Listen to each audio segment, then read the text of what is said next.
It's the 2017 Geico Bassmaster Classic presented by Dick's Sporting Goods, being brought to you live by Untitled.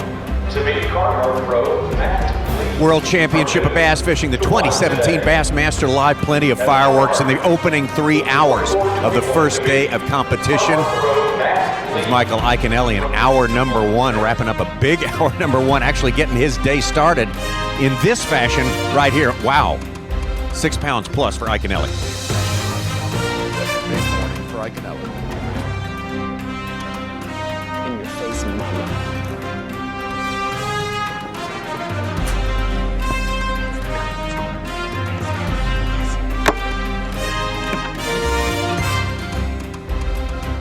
Yes, absolutely. We got the message there from our former classic champ from 2003, Michael Iaconelli. The way the leaderboard, as per Bass Track, stacks up right now. Cliff Crochet still holding down the top spot, but he's got a co-leader now in the shape of Brent Ayler. Wesley Strader, fishing second classic ever, coming up in here. We've got a lot of changes up and down the leaderboard. We will get into all of that. Tommy Sanders, Davey Height, Mark Zona. We got lots of stuff to report from the little break we took there. I think the best way to put it right now, Tommy Sanders, and Davey, I don't want to speak for you, my friend. There's a lot of surprises right now on that leaderboard. This is interesting. When we went offline about an hour and a half ago, you started to see the leaderboard just bouncing back and forth for about a 15 to 20 minute span. And the other side of that is, I think the real story of this Bassmaster Classic right now, fair to say, is the struggles of Keith Combs. I was literally sitting here right when we just opened up this second half of our Bassmaster Live, and I got a text from cameraman Eric Kafka and said, very, very scary slow going for Keith Combs. Yeah, it totally surprises me. I told you guys that he was my favorite to win this deal for a lot of different reasons, but it just shows this is fishing.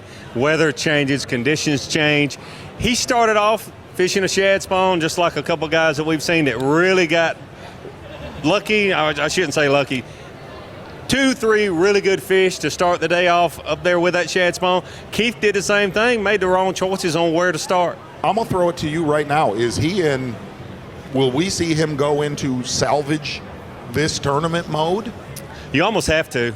Right? At 1 o'clock or so, you almost have to, because he's capable, he's done it before. He's capable of catching a 27-pound bag here, but he's got to catch 10 pounds a day to have a chance. He really does, and he's got to know that. All right, well, Keith Combs, who we began our Toyota Midday Report with. Keith Combs, who certainly came into this one as not the odds overwhelming favorite, but certainly the strong favorite coming in here based on his work here in this tournament. As we take a look at Keith Combs' day out on the water, started out very slow. It is very slow. It continues very slowly.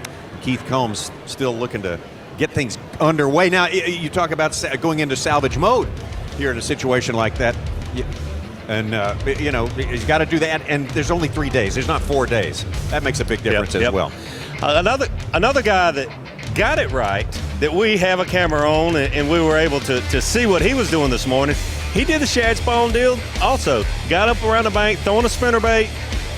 Typical stuff that you thought guys would do, and most everybody in the field has tried it, but Edwin started on the right spot, got it going in the right place. Exactly right. We do not have a lot of his shad spawn fish catches, but he has been power pulled down for, my gosh, he missed a bunch of fish along this little seawall right here.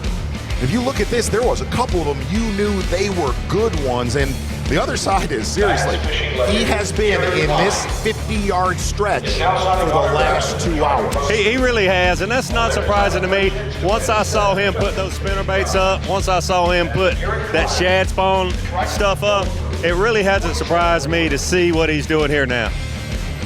So Edwin Evers, having had the lead to begin this day, the very, very quick start, moving into something else and falling fairly steadily down the leaderboard, although he hasn't fallen that far. 7th place, a tie now with Randall Tharp, who has been moving steadily up the leaderboard. Gosh, he has lost a lot of fish here in the last hour, in a really, really slow morning for your defending Angler of the Year champion, Gerald Swindle. Actually started off fishing deep, went up to the shad spawn, kind of tried to salvage that last 30 to 45 minutes. Swindle still sitting with one fish unofficially right around 2 pounds. And Mike Iaconelli, we saw him to lead off this segment right here. That big bomb he fired off in the first hour of fishing right there. We'll have another look at it right here. So I'm catching one in practice just about, not too far from that area right then. And he said, I'm going to get 6-7 bites a day. That's fine with me because they're going to be good ones. Yeah, he didn't even go to the bank for the shad spawn. He started out, he's been patient. He said, I'm going to get 6 or 7 bites a day, but they'll be big ones. He needs to get some bites this afternoon to salvage his day. And I'll tell you one of the most amazing things to me watching Iaconelli, and you call it, fair to say, you call it maturity. Watching, and you'll have to excuse the expo starting. Yeah. We've Oh got my the gosh. I'll tell you what it is. It's like being in Iaconelli's boat. It's a circus right now in this place. Is to watch Iaconelli committing to a Carolina rig. I think we only saw him throw maybe 1 or 2 other casts with other lures. And I hope you were watching this morning, because if he's not able to catch a few, it'll be the last time you see him commit to a Carolina rig on live, possibly. Another good start with 2 solid fish for the 4-time Bassmaster Classic champion Kevin Van Dam. Stuck near that dam for a good long while. He was going to play that shad spawn out as long as he possibly could. Yeah, and he was fishing a little different than the other guys. The other guys we saw catching them around that shad spawn this morning were doing the typical things with spinner baits and that sort of swimming jigs and all that. Kevin, as usual, found a little different niche. He loves to throw a jerk bait. He was fishing out a little deeper than most of those guys, really catching them. Then he went in shallower with a shallow running jerk bait and continued to catch them. 4 fish and around 13, just under 13 pounds right now is what we've got unofficially for Kevin Van Dam. That's him up there in the top 5 for a while. It's dropped him down to 8th or 9th place at this point. Things still pretty darn fluid But on looking this at day. Van Dam, in all honesty, still room to move. Still a lot of room to move as far absolutely. as the leaderboard goes. Ronnie, Such, anything you guys we have missed during our quick break we took? Nothing we've missed, so to say, other than Wesley Strader making a big move right at the end of the first segment that we were on. But the one thing that's surprising is Greg Hagney sitting on 0 on Bass Trek unofficially. We are looking into that right now. I'm trying to get word from the water to confirm or correct that. Wow. It's a little shocking, though. Yeah. I'm saying they're out of service. I'm going to go without a service. Yeah, to No doubt not about have one. But, hey, stranger things have happened. Things are going to change up a lot in this tournament because there will be fish caught, 8-pounders. There will be 8-pounders caught. You get a guy that's got 12 or 13 pound, catches that 8-pounder, calls a little small fish, he's 20 pounds. I think it's very interesting to look at our Rapala 5 Live. Keith Combs living near the dam, and really 3 other anglers. Look at Edwin Evers, Kevin Van Dam, Mike Iaconelli. And Mike Iaconelli has spent the majority of his day really either at the dam or, well, within a quarter mile of our takeoff area. And Bassmaster, Not afford Live, to lose thanks. when you're not getting, you're getting this many bites. It's not like I can afford to lose any fish, And this fucking asshole up here is fishing.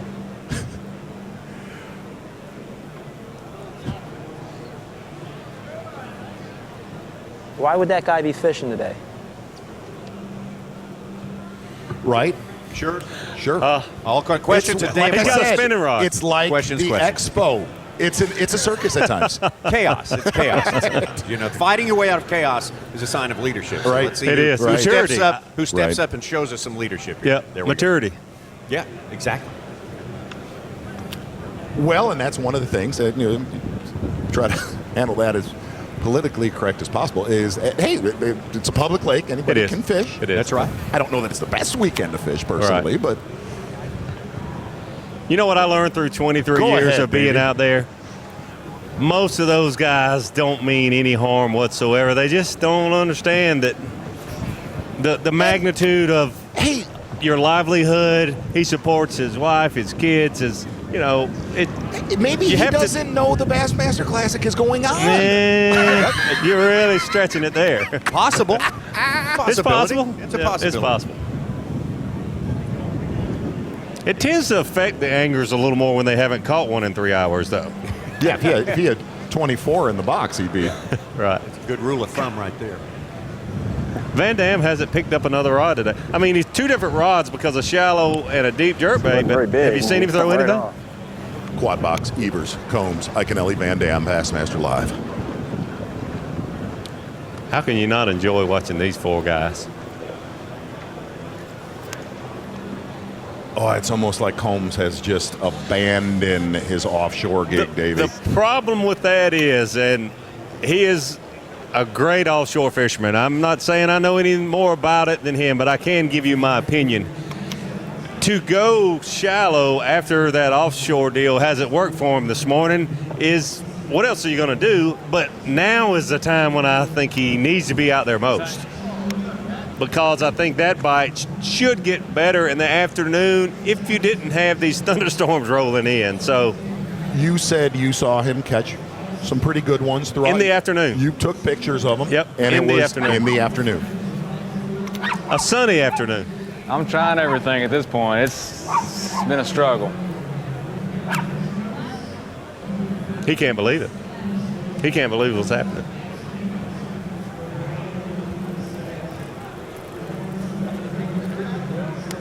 There's 52. Yep.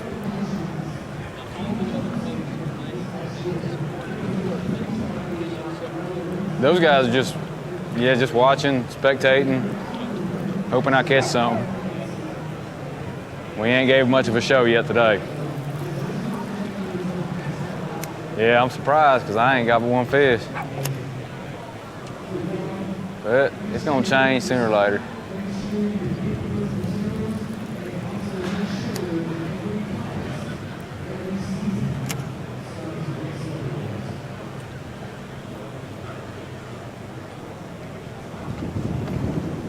You could tell by listening to Combs right now, he's disgusted. Oh, yeah. Yep.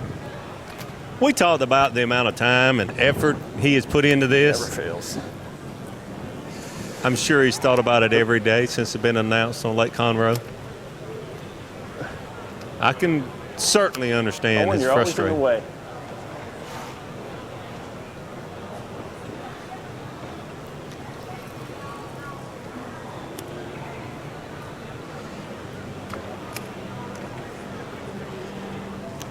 It's the third Classic. We'll be able to bring you live pictures from the lake during all 3 days of the Classic. And what it's taught us is, you know, it's a completely different game. You learn so many different things when you see the whole day of fishing. You know, when it's an hour show, by definition, it's got to be catch, catch, catch. Here we learn a lot more about time passing, how that affects the guy. You see their mood change with every half-hour increment. I'm going to throw you one, Tommy. I want to talk about the two guys that are unofficially leading this tournament, Cliff Crochet, Brent Ayler. Okay. Interestingly enough, two of the anglers that I spoke to yesterday that were frustrated, not really dialed in, said, look, I might be able to catch him, I might not make the stage. Cliff Crochet and Brent Ayler. And I'm going to tell you something that Keith Combs said to me last weekend. Follow me on this. He said, if you had a good practice, there's a real good probability you're going to have a horrible event. If you had a horrible practice, there's a very strong chance you're going to turn things around. And what he was saying by that is these fish are moving so much right now by the hour. He felt that if you maul climbed on them last Friday, Saturday, Sunday, you're going to have a hard time keeping up with where they're headed. And that's very interesting looking at those two anglers at the top of the leaderboard, because they weren't dialed after last weekend. That's a great point, and just a different way of saying what I heard Kevin say. This is going to be the toughest Classic he's ever fished because of the changing, not because of the size of the fish. Everyone knows there's giant fish here at Lake Conroe, but he thinks that even he himself will have a tough time changing and adapting with these fish for 3 straight days. And the other thing that we talked about this during when we did our Bassmaster Facebook Live hashtag, Tommy, hashtag Bassmaster Classic. Yes. Was I'm not scared to go there No, all day. I know. All day long. All in. Yeah. Me too. This was the time of day, and I know we have a different situation with the wind and the overcast today, but this was the time of day that those big ones got up shallow and got frothing on Wednesday. So, let me ask you this. It is the time of day. It's going to be really tough. You look at the water there, especially the area Keith's at and Kevin. It'd be tough to see one in some dingy water. What better bait to be throwing than those just moving up there than a jerkbait like Kevin's doing. And he hasn't put it down. No. Expecting to have the one big bite. He's at 13 pounds. You know, expecting to have the one big bite that puts him at 20. From noon to 1 today. And Edwin, after he laid the spinnerbait down, hasn't laid his spinning rod down. Right. Matt Herron just filled his limit with a 5-pounder and is in fourth place with about 16-12. And Such, here again. Matt Herron looked at me yesterday, the night of the champions, and he's like, doing horrible. Don't know if I could come remotely close to catching a limit. Well, he looked at me and said, let's go have fun. Oh, okay. Oh, maybe he said that. I don't know. I just throw it out there, Such, you know? Me too.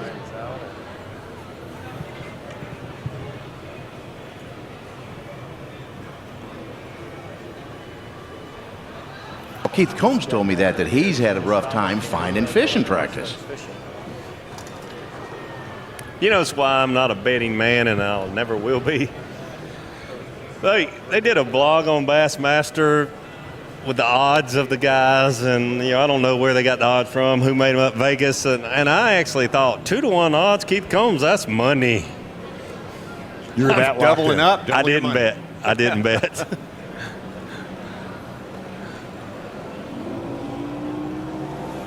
This sport is always interesting, especially the biggest dance.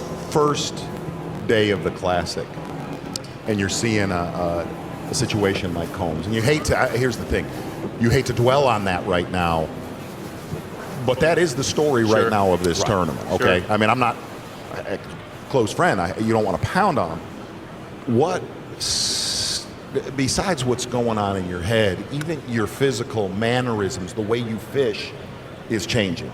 Well, it's changing, and there's no way to help that. I don't think the best of the best has that happen. But what I would hope keeps coming to mind for him also, he told me in one of those TBCs that he had virtually nothing at 1:30, 2:30, was it 1:30 or 2:30? I think he told me 2:30, and he hit a spot and caught what he weighed, 27 pounds. So hopefully that memory is coming to mind, and he knows that it's never over until they have to check in. Well, he said it's going to change. It's going to change. Right. Yeah. Whether he meant what he's doing or the outcome, we'll find out. Ike's got one.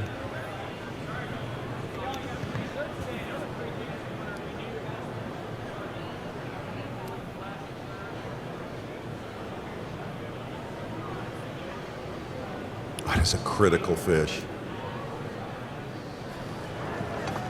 Good one.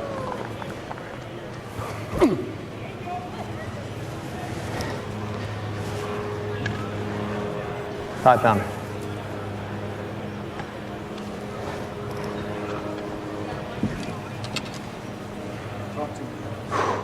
This is a big moment of the day. This is a turning point. It's almost noon. This gives us number 3, and it's one of the kind that wins the Classic. This may be a turning point for us today. We were just getting ready to run up the river. We might reconsider it and stay here today. We're gonna see what happens here in the next couple minutes.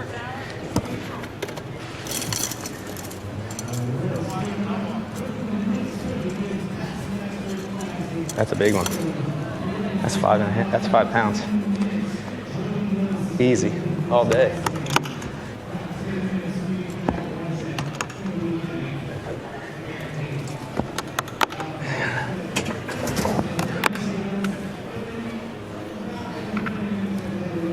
He was saying he was hoping to get 6 or 7 bites today, but the right ones. So he's right on track, but you could already tell it was getting to him mentally. He needed that one.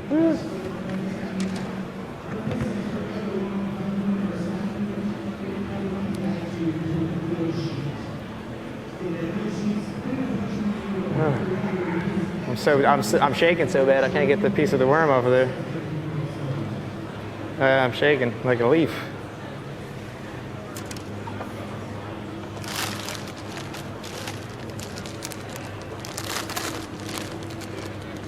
Havoc.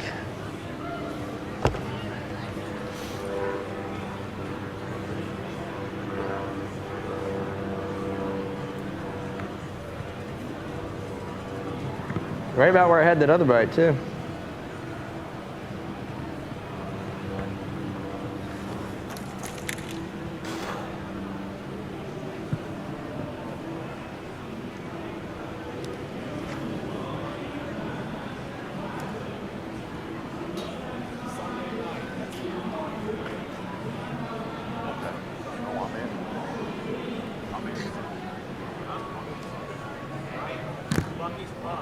Ooh, that's the right kind. You got 11 pounds of 2 fish, you know? That's what you got to keep thinking about. You catch 2 more of them, then you're right in the hunt, you know?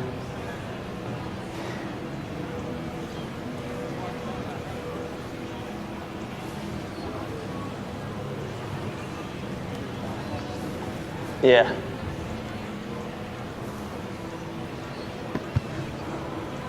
Fishing legend Bill Dance will be in the Garmin booth at noon. That's the Garmin booth 2237. Come see Bill Dance.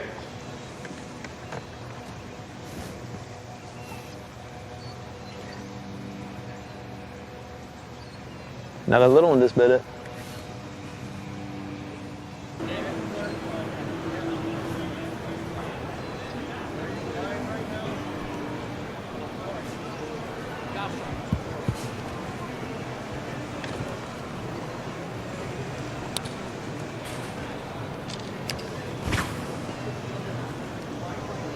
That right there is about the turning point of the day so far from all the fish catches that we've seen.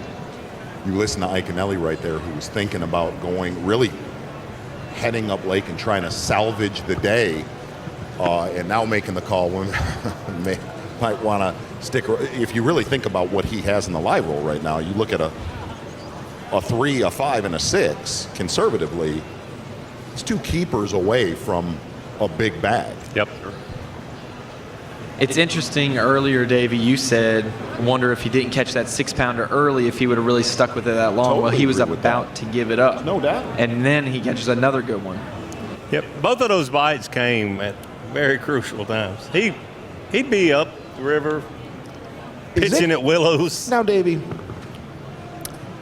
I throw to you, friend, on this one right here.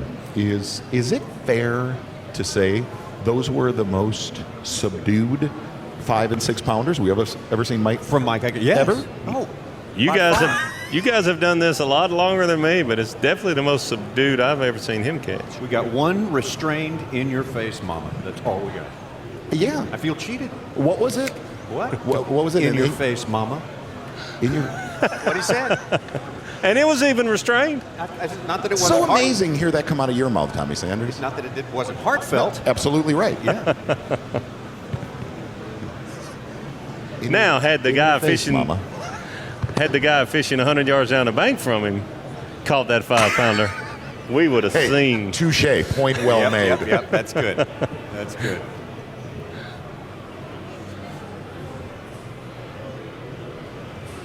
But he's right on track. How many bites did you say he was hoping to get? 5 or 6. Absolutely. Something like it. Yeah. Dead on the money.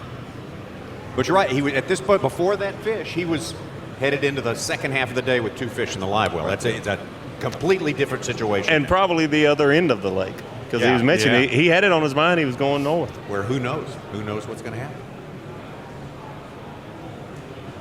It's the key to winning or losing tournaments. I've been asked my whole career, what's the biggest thing that makes you a winner or a loser in a tournament? Those key bites that you do or don't get, and knowing what to do with them and having patience, because it's hard for a guy in the Bassmaster Classic, even though he said it going in, I hope I can get 5 or 6 bites because I know I'm around the right ones. But it is hard on the world's biggest stage with a live camera in your boat to be satisfied with 3 bites.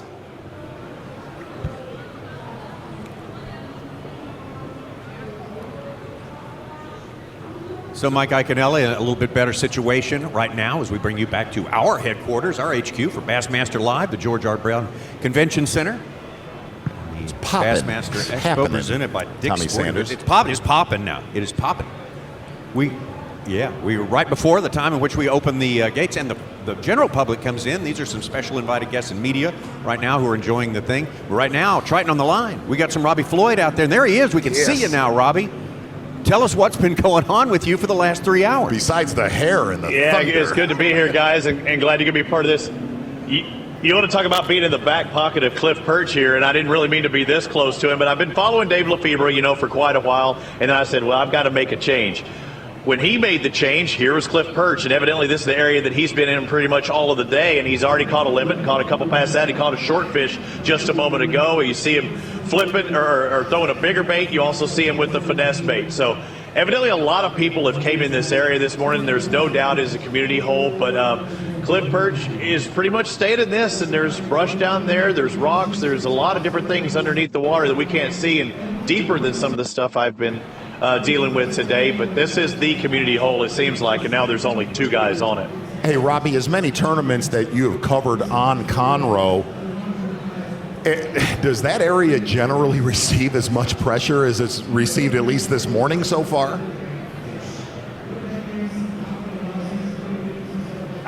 It gets a lot. It used to be if you needed numbers, you would come here. If you wanted the big bite, you would generally go somewhere else. But yeah, if you wanted to get a numbers and I need to catch a fish, this would be the area that you'd go, and that's the case. And he just caught one just a moment ago. Cliff did, but it was a short fish. But evidently there's some decent size in here as well with all that structure and things for them to go to. And again, he just keeps working this area. Now, not this exact spot, different areas around this portion of the lake down near the dam. But yeah, if you want to catch fish, you come down here. They may be big, but, again, I think it's more of a numbers game. Do you get the idea, Robbie, that this is exactly what he's been doing all day long? He's been doing this exact same thing? Yeah, I think Cliff has for sure. But, I mean, you got to see it. I didn't get to see where you were covering guys, but there were other guys down here as well. This has to be a heavy spot. I know I talked to some guys this morning that this was their intention to come down here as well. But, yeah, I think this is what he's been doing to catch his limit and then some, just trying to hope to upgrade. But on a day that's a lot of people are having a hard time getting bites, why would you want to leave when you've already got 7, 8 fish in the boat? Because you're only halfway, maybe 2/3 into your day, and you're catching these fish. Maybe the next one's a big one. Robbie, we saw Van Damme, Iaconelli down there, and really Clifford Perch is the one that has maintained, really just bunkered in and saturated there. What other boats are down there around him now? Right now, it's just Dave Lefebvre. There were a couple of locals that came in here and fished, I've been told, and he said there's been guys that are in and out. But I guess if you're just locked on, it might be one of those live by the sword, die by the sword type of deals. And yeah, I didn't know specifically if you knew that Van Damme was down here, but he told me he was going to be here. Ike, typically in years past to the Toyota Texas Bass Classic, he would fish down here as well. So no surprise on those guys. I think there'll be several people coming in this area, and they've had locals, even though it's still a weekday fishery. You've got locals out here fishing as well because this is a community hole. Well, Robbie, thanks so much. I know you got some more more traps to hit on your run there, so we'll wait for your next report. Thank you so much. You guys mentioned Cliff Perch. I think both of you said he's likely going to be one of these guys who's going to stick with one thing. In our limited experience we've had on Bass Live, Havasu, that was his whole gig. But not only that, if you really looked at him practicing, you were down in that area and I was down. Where was he practicing? There. Right there. I told him, we were just in general conversation, and I was like, I don't know if I know of another guy in the Bassmaster class, this particular Bassmaster Classic, that where you see him in practice, right, throughout his career since I've known him in the Elite Series, you're going to see him the first day of the tournament, the next day of the tournament, and if he keeps catching every day, I've never seen a guy. I wouldn't say never, not in recent history, seen a guy that will live on a place, milk a place for everything it's worth. If it's the right place, he's going to do great. Almost worked for him at Havasu. He had it in his hands. Had it in his hands till the last day, the last half of the last day, and Aaron Martins took it away from him. We got 2.5 more hours yet to come of Bassmaster Live coverage of the 2017 Geico Bassmaster Classic presented by Dick's Sporting Goods. Matt Aaron, one of the movers and shakers. Look at the West Coast guys populating that top 10 as well. They've certainly shown for themselves very well on Lake Conroe. We'll have to explore that a little bit more as we go on. We've got plenty more fishing yet to come. It's a long, long way from weigh-in time on day one. The 2017 Geico Bassmaster Classic presented by Dick's Sporting Goods is brought to you by Berkeley, Hook, Humminbird, Mercury, Minn Kota, and by Nitro Boats. Is there a place where the underwater images are the clearest you've ever seen? We're seeing every fish, we're seeing every detail of structure, and where every bottom contour was visible, where whatever you wanted to see below the surface was real. Do you want to go? Structure Scan 3D is the future of fishing. We can show you how to find fish faster and catch fish in a way you've never experienced. Let's get them. Eat, sleep, fish.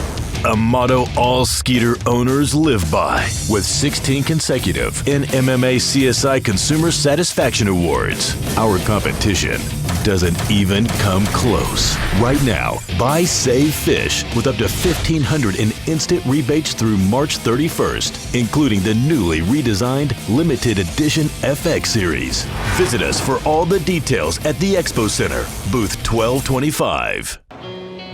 Champions aren't born, they're created. Every turn of the prop, every mile on the lake, every cast of the rod, every fish they catch, and every pound they weigh. It builds who they are. It builds a legacy. Now for your 2016 Bassmaster Angler of the Year! If you're camping, fishing, hunting, or off-roading, we call it sea-pecking. In 1958, Dick Seapeck wrote the book. He was the creator of the original adventure tire. Dick Seapeck has a complete line of adventure tires and wheels. As the originator, Dick Seapeck knows what you need. Tires engineered for adventure, traction, reliability, and durability. If you're camping, fishing, hunting, or off-roading, oh yeah, you're sea-pecking now. Dick Seapeck tires, proudly made in the good old USA. Facts matter. All monofilament is not the same. Berkeley is the strongest, smoothest, most dependable monofilament line in the world. Why would you risk your fishing trip to a line that's made who knows where just to save a buck? Berkeley has been making and perfecting trilene in America for over 75 years.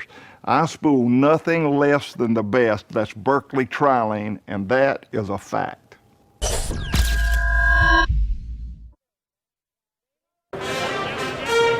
It's the 2017 Geico Bassmaster Classic presented by Dick's Sporting Goods, being brought to you live by Humminbird. Day number one of the Bassmaster Classic. This is it. That's the trophy you yearn for. If you are a professional bass fisherman, that is the ultimate achievement. Putting your hands on that trophy, taking it home, taking the $300,000 out of the over $1 million purse.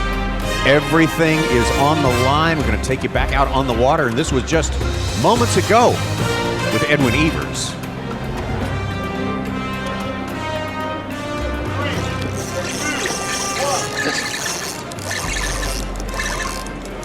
That's not her. That's not her. That's that same little male. Dang it. I've caught his butt once already.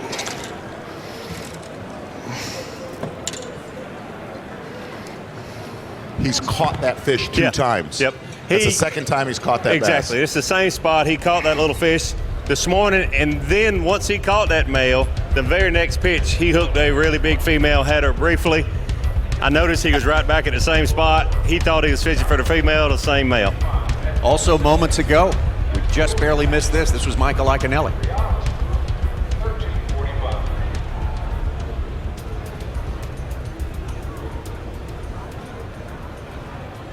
Big one. Giant. Oh my God. 6-pounder.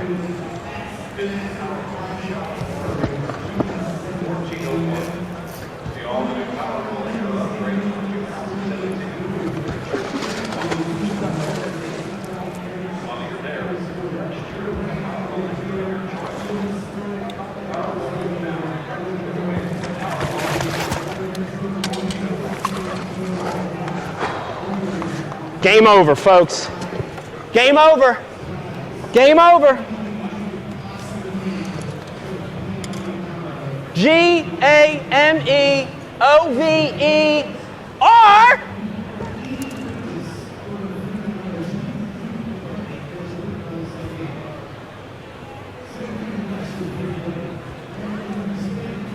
It's as long as my leg! 6.5. Yeah, we're not going upriver. We're not going upriver. They can have that upriver. We stand. It's a game changer.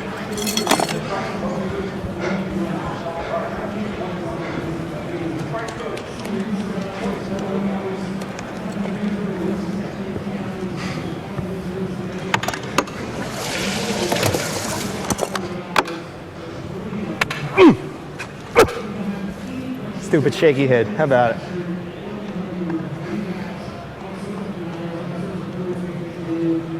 We got a big bag now. Even we're staying.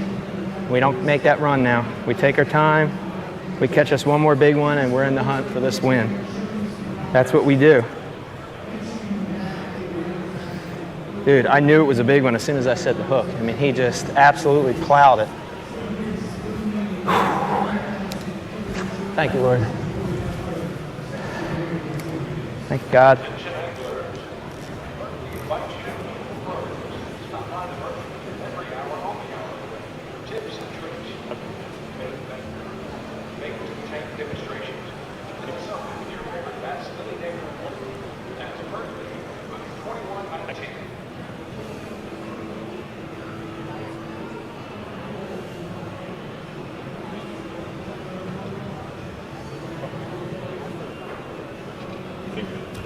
You two guys are pretty smart. You call that third fish the turning point fish, and boy, was it ever. Whole new complexion to the tournament. He was about to leave and go up the river. He's still talking about. Now he's definitely not going to go. I don't think he was going after that third one, but if he wins this thing. The last 40 minutes is what won it. Yeah, exactly. In the first day. No doubt. Yep. The last two fish catches with Iaconelli, wherever he ends up in this tournament, because here's what I can tell you. The next day and the next 2 days will be dictated by the last two fish. Yep. There's no doubt. Yep. 4 fish and 20 pounds unofficially for Iaconelli right now. Boy, he's got everything laid out in front of him. I want to throw one more thing. And no, it doesn't mean that I crap a lot. Dumping syndrome, look it up.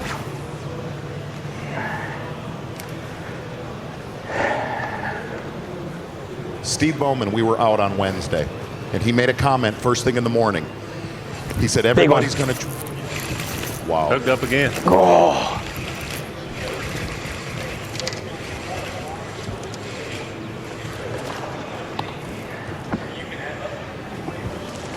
I don't know. Gonna be close. I hope he keeps. I think he's gonna be right there.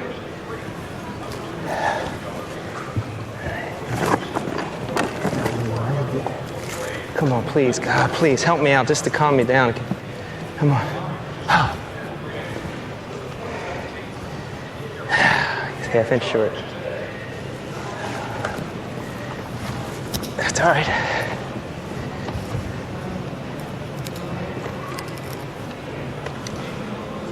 Steve Bowman made a comment on Wednesday. It hit just like them big ones been hitting. I just imagined that it was a big one.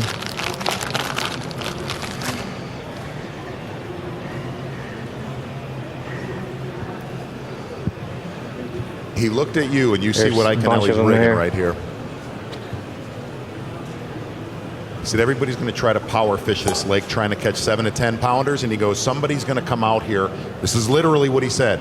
And throw a shaky head worm. And he pointed at him and said, like that dude right there, Iaconelli, and potentially blow this thing away. Said it in the first hour Wednesday morning. Bowman said that? Steve Bowman said that. Wow. Sure did. And you think, well, a Carolina rig is pretty finesse. It's a subtle way to approach these fish, but not the shaky head. And he told you he thought he was going to fish the Carolina rig. You brought up a tournament earlier, man. You brought up that Louisville tournament that Van Damme dominated with the spinning rod. Yep. Caught it 11-30. And Ike, even when he caught that big fish a few minutes ago, stupid shaky head, he said. Right. But after you catch a 6-pounder, and Van Dam called it the 11-13 on a stupid shaky head. It'll catch big fish too. Once you look at two guys in the top 10 right now, Edwin Evers and Iaconelli, both of them with a spinning rod in their hand. Good point. Fishing for different fish, but we talked about that also. That there would be guys fishing for fish offshore all the way up to a foot deep. Both of these guys are finesse fishing, but in different ways. And I'm 90% sure I didn't get to look at that fish really good. I just caught the 6-pounder he caught a few minutes before was a pre-spawn fish, and that fish looked like it had already spawned out, the second one. So catching them going and coming, finesse fishing. And Edwards up there catching fish that are spawning, finesse fishing. Reluctantly, we move ourselves away from Mike Iaconelli, though he's not going anywhere. This was moments ago, Clifford Perch.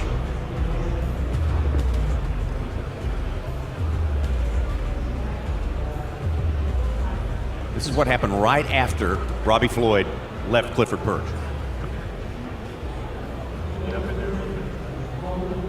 I don't think Clifford Perch is going up the river either. Oh my gosh.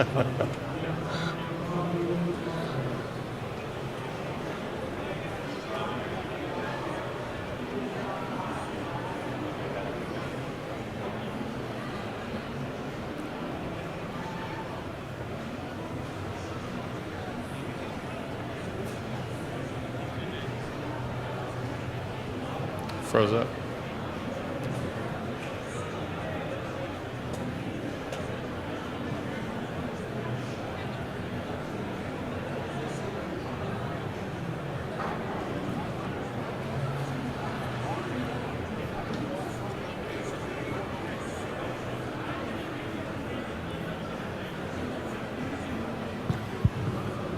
Well, that last little bit you saw was the first one replayed again, but now this is the second one. Two really solid keepers for Clifford Perch. So this is why it's so interesting for me to watch this. Wind's blowing 20 to 30 today, the forecast. Stained water, shad spawn, you're supposed big to fish. You're supposed to have a Louisville slugger out today. Exactly. And the three guys we're watching catch them right now, as this storm gets closer and closer, have all had spinning rods in their hand.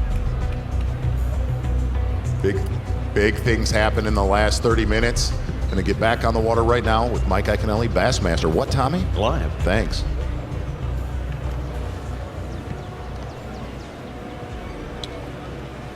This is just give you guys an idea watching what this spot is. There's a big cove here behind us. Marina doesn't matter. It's a big spawning cove. And this is what they call channel swing bank. And this is where the deepest channel coming into this pocket swings and touches this seawall.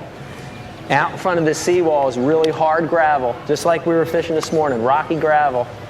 And post-spawn fish, believe it or not, all those fish are post-spawn, are staging on this spot.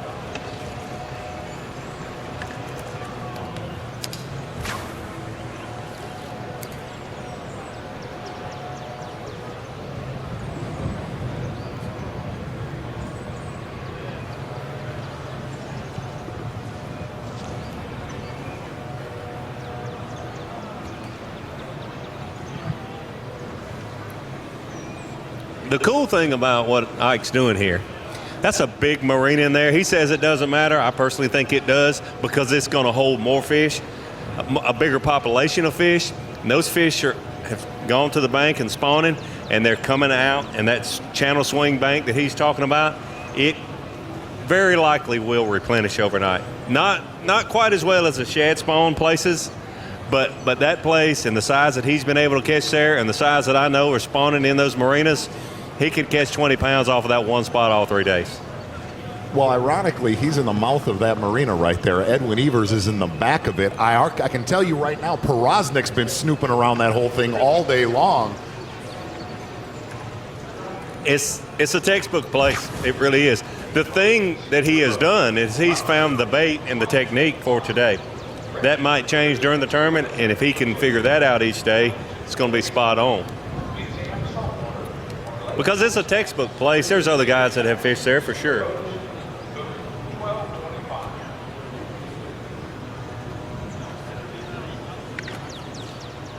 Those channels are. Right. He's got 4. Yes. Just 4. Yes. Just 4.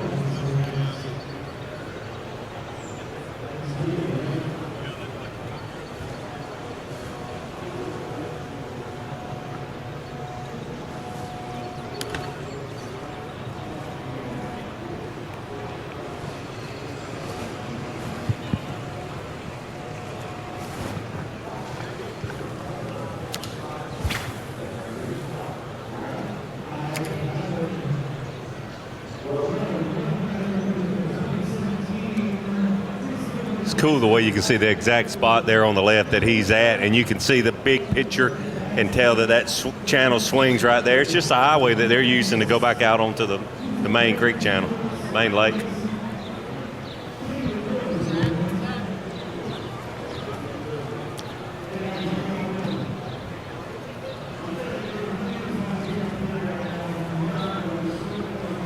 Mike Iaconelli, your 2003 Bassmaster Classic champ from the Louisiana Delta. After he'd already won the Bass Nation National Championship. The Toyota Bassmaster Angler of the Year title came a little bit later, 3 years later. But there's his finishes since 2005. Wow. Wow. Can I mention swing for the fence? Yeah. Wow. He's either right there to close to winning, or keep in mind, keep in mind that we're not talking about an elite tournament where there's 110 fishermen. There's 50 guys or 51 guys. Top 5, bottom 5. Yep. Nothing in between. And let me ask you something. We did say this, next to Combs. He's got the best track record here. He does. Fair? He does. They tied here before, and one of the best endings ever, by the way, if you don't mind. We'll me have saying. to look at that sometime this week. In some way, shape, or form. Yeah. So he's got a lot of experience here and a lot of success here, and he's feeling it right now for sure. It was a big part of that final day at Pittsburgh 2005. In the end, it would disappoint him, but boy, he had his moments. Red River, 2009, finishing second to Skeet. That was great to look at. Top 5, bottom 5. Oh, yeah. Top 5, bottom 5. Right now, he's top of the top.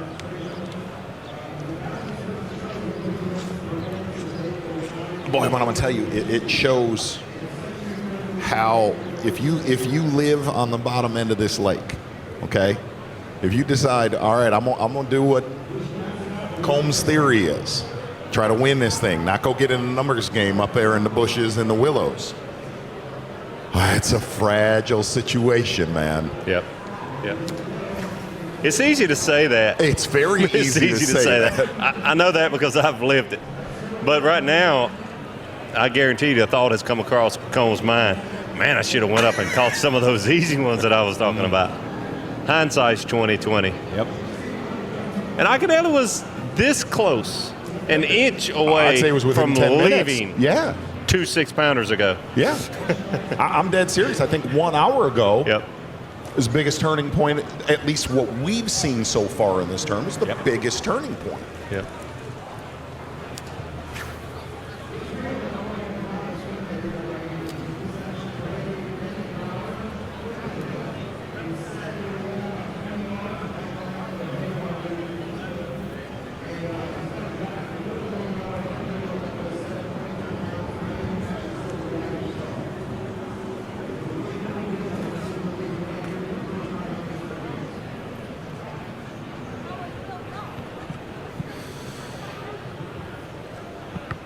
Got a little something we want to show you here. It's reported as being from Wednesday's practice.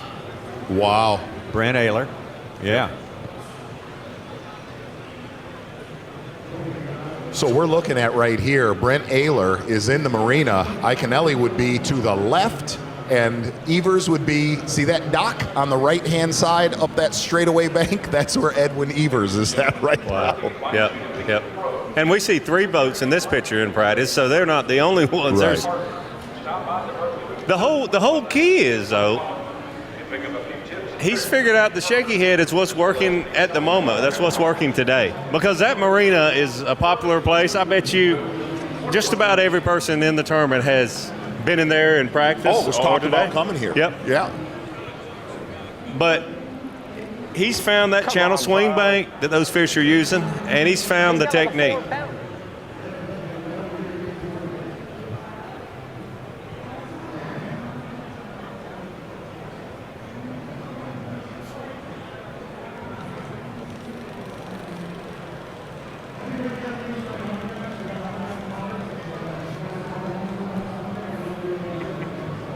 Doing a little management here, getting the barriers moved there for the crowds. That's right. It's part of any public event. You got to do that.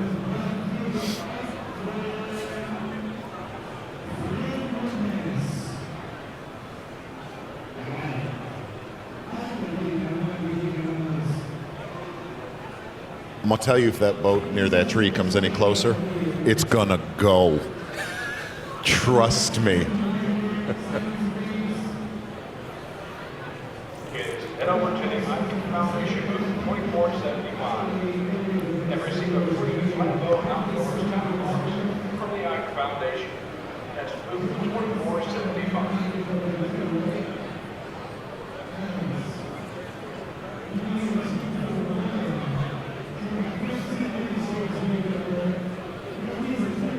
This is something that just makes our sport interesting. It's something that you have to deal with. And like I mentioned earlier, folks don't want to get in your way. They really don't. They just Well, what's interesting is you see that spectator boat sliding on over there to have a talk with that other boat. It appears that's what's going on right now, Davey. Yeah. So.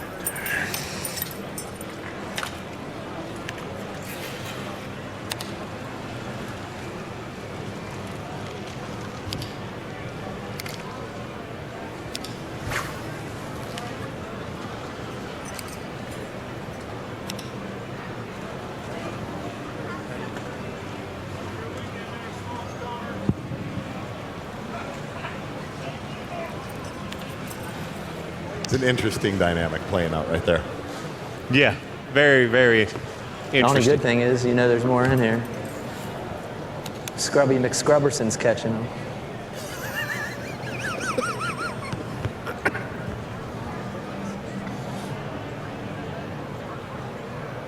Insane.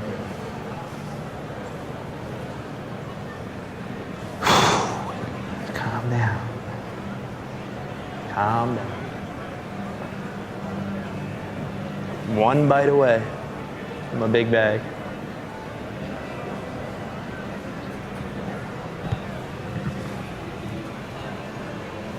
We'll see a T-shirt here tomorrow that says, "I am Scrubby McScrubberson." Scrubby McScrubberson. So when I catch one tomorrow that's got a big long string hanging out of his mouth,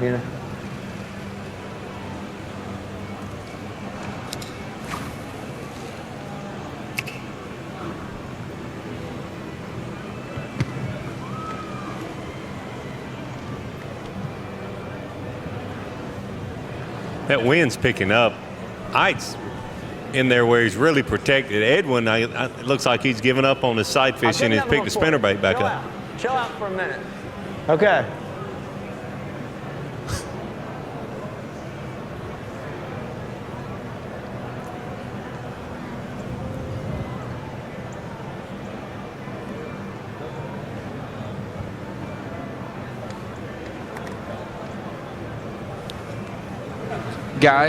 Guys, we had a fan watching online, watching Iaconelli catch these fish, messaged in and said that back in the past TTBCs that he caught 2 8-pounders on Conroe using a shaky head. So this isn't the first time Iaconelli's downsized to catch some giants here. Such McScrubberson. What? Would you mind giving me an unofficial TH Marine weather report on the storm arrival? Well, we had a tweet that it had a slight sprinkle at Lakeview Marina where the guys launch. I just looked at the weather map. Dallas is getting hammered. If you're coming from Dallas, you better drive ahead of it because that's an unofficial TH Marine weather report. It's not the real. We've got the real one coming up later. Totally unofficial. That was not one being served. I didn't want to get everybody worked up. Here, but it's cloudy and windy. Suchi McScrubbersons. We didn't want people to get all worked up. That wasn't. Like I said, it was unofficial. We'll pop off an unofficial once in a while. You see Bradley Roy in his first classic. He's got a 5.5 and a 4.5, and he's up in that third place.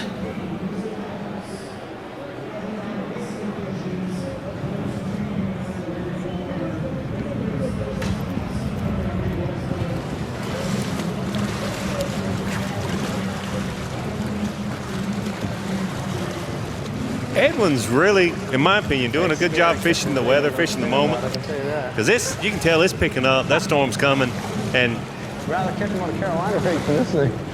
he's picked that spinnerbait back up. I wouldn't be surprised at all if you don't see him catch a good one doing this. My question to you is, well, let me start with this. I think Bald eagle right there. Clifford Perch is basically anchored down where he's going to be. He's catching them. He's having a good tournament. It appears that he might be there for the next 3 days. Yes.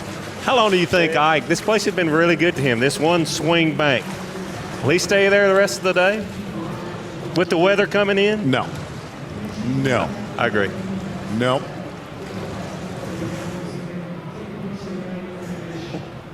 You know, I think the only fear that he's got right now, though, is if he leaves, Scrubby McScrubberson's going to move in. Yeah. Van Damme's got one. Oh.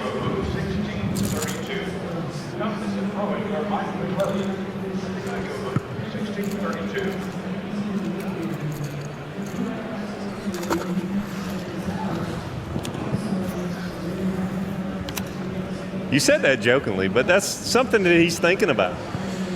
I think he'd leave right now and maybe come back a little later, but you have to think what happens when you leave is. I'm needing a shot of Scrubby McScrubberson now. I'm not going to lie. I need some sort of a shot of him. Need a face. I have to put a face with the name, bro.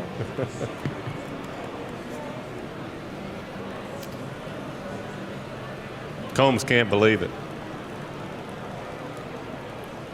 I don't think anyone can believe it at this point. Wow. He can't believe what's happening. And it's happening to him, and he can't believe it's happening.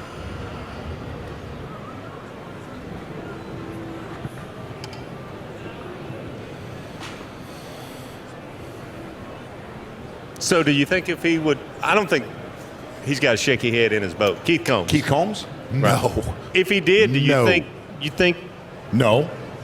He would catch him? If he would throw at him, this is a hypothetical.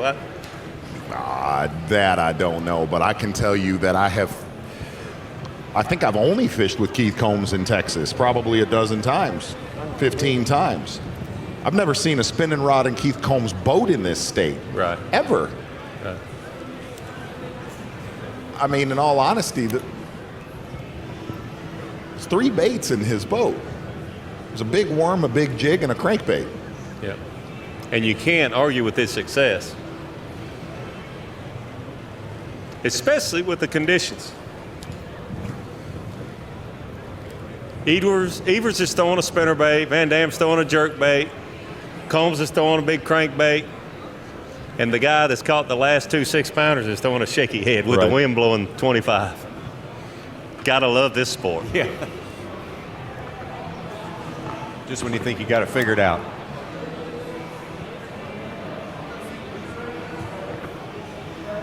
We're going to keep adjusting and revisiting our power pole replay of the day. Originally, it was earlier this morning. Iaconelli getting off to a good start in the first hour of fishing. Mind you, this fish catch right here was after he watched Van Damme put 2 good ones in the boat early this morning. Now, we only saw him get 1 bite in the first hour, but that was the reward. That is your power pole replay of the day. In your face in my life.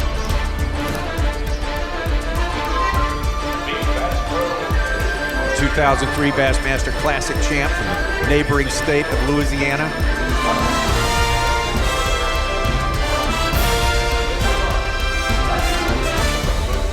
Fishing on about the same parallel here.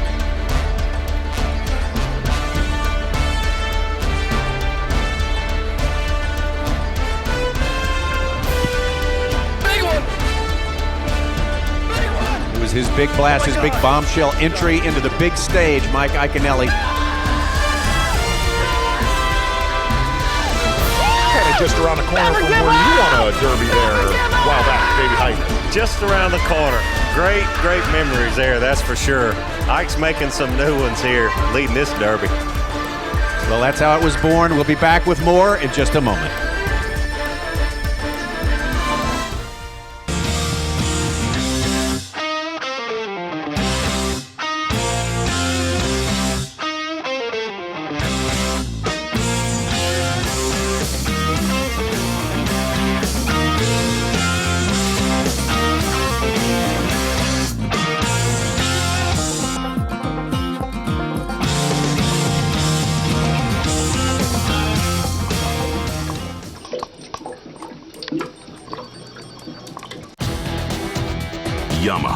V.S.S SHO, the game changer. The pros knew right out of the first hole shot that the V.S.S SHO was the real deal. V.S.S SHO exceeds two-stroke performance, delivers four-stroke efficiency, and is packed with legendary Yamaha reliability. It's the faster, stronger, smarter, lighter family of V.S.S SHO outboards from Yamaha. This Tundra for me is more than just a vehicle. The way that we travel in professional bass fishing, it's our home. As a competitor, man, I want to win. That desire to win, to be the best, that's never weakened. It's been the same from when I was 13, 14 years old to now. It hasn't gone away. Toyota, let's go places. Let us make this absolutely clear. The days of wasted casts and missed opportunities are over. New Mega Imaging takes fishing into the megahertz range for the first time, because higher frequency sonar means higher frequency of this. Without a doubt, it's the most detailed picture of the world below ever. And it's only from Humminbird. That's awesome. That's so cool. It's a game changer.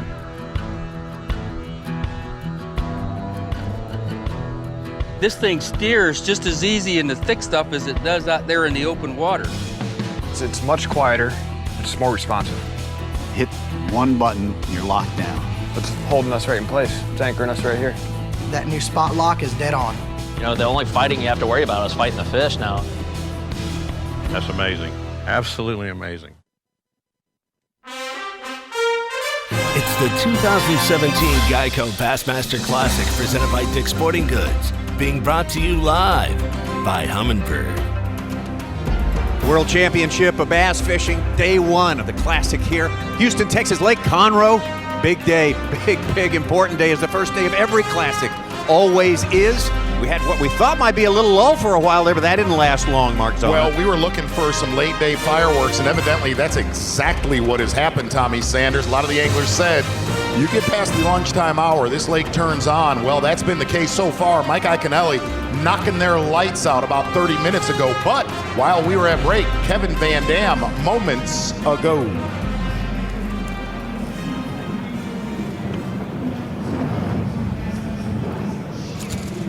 Measure that one.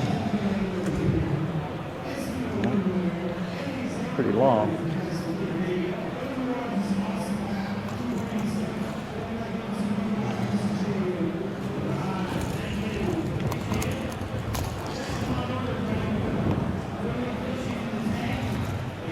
I think that's a 16-incher.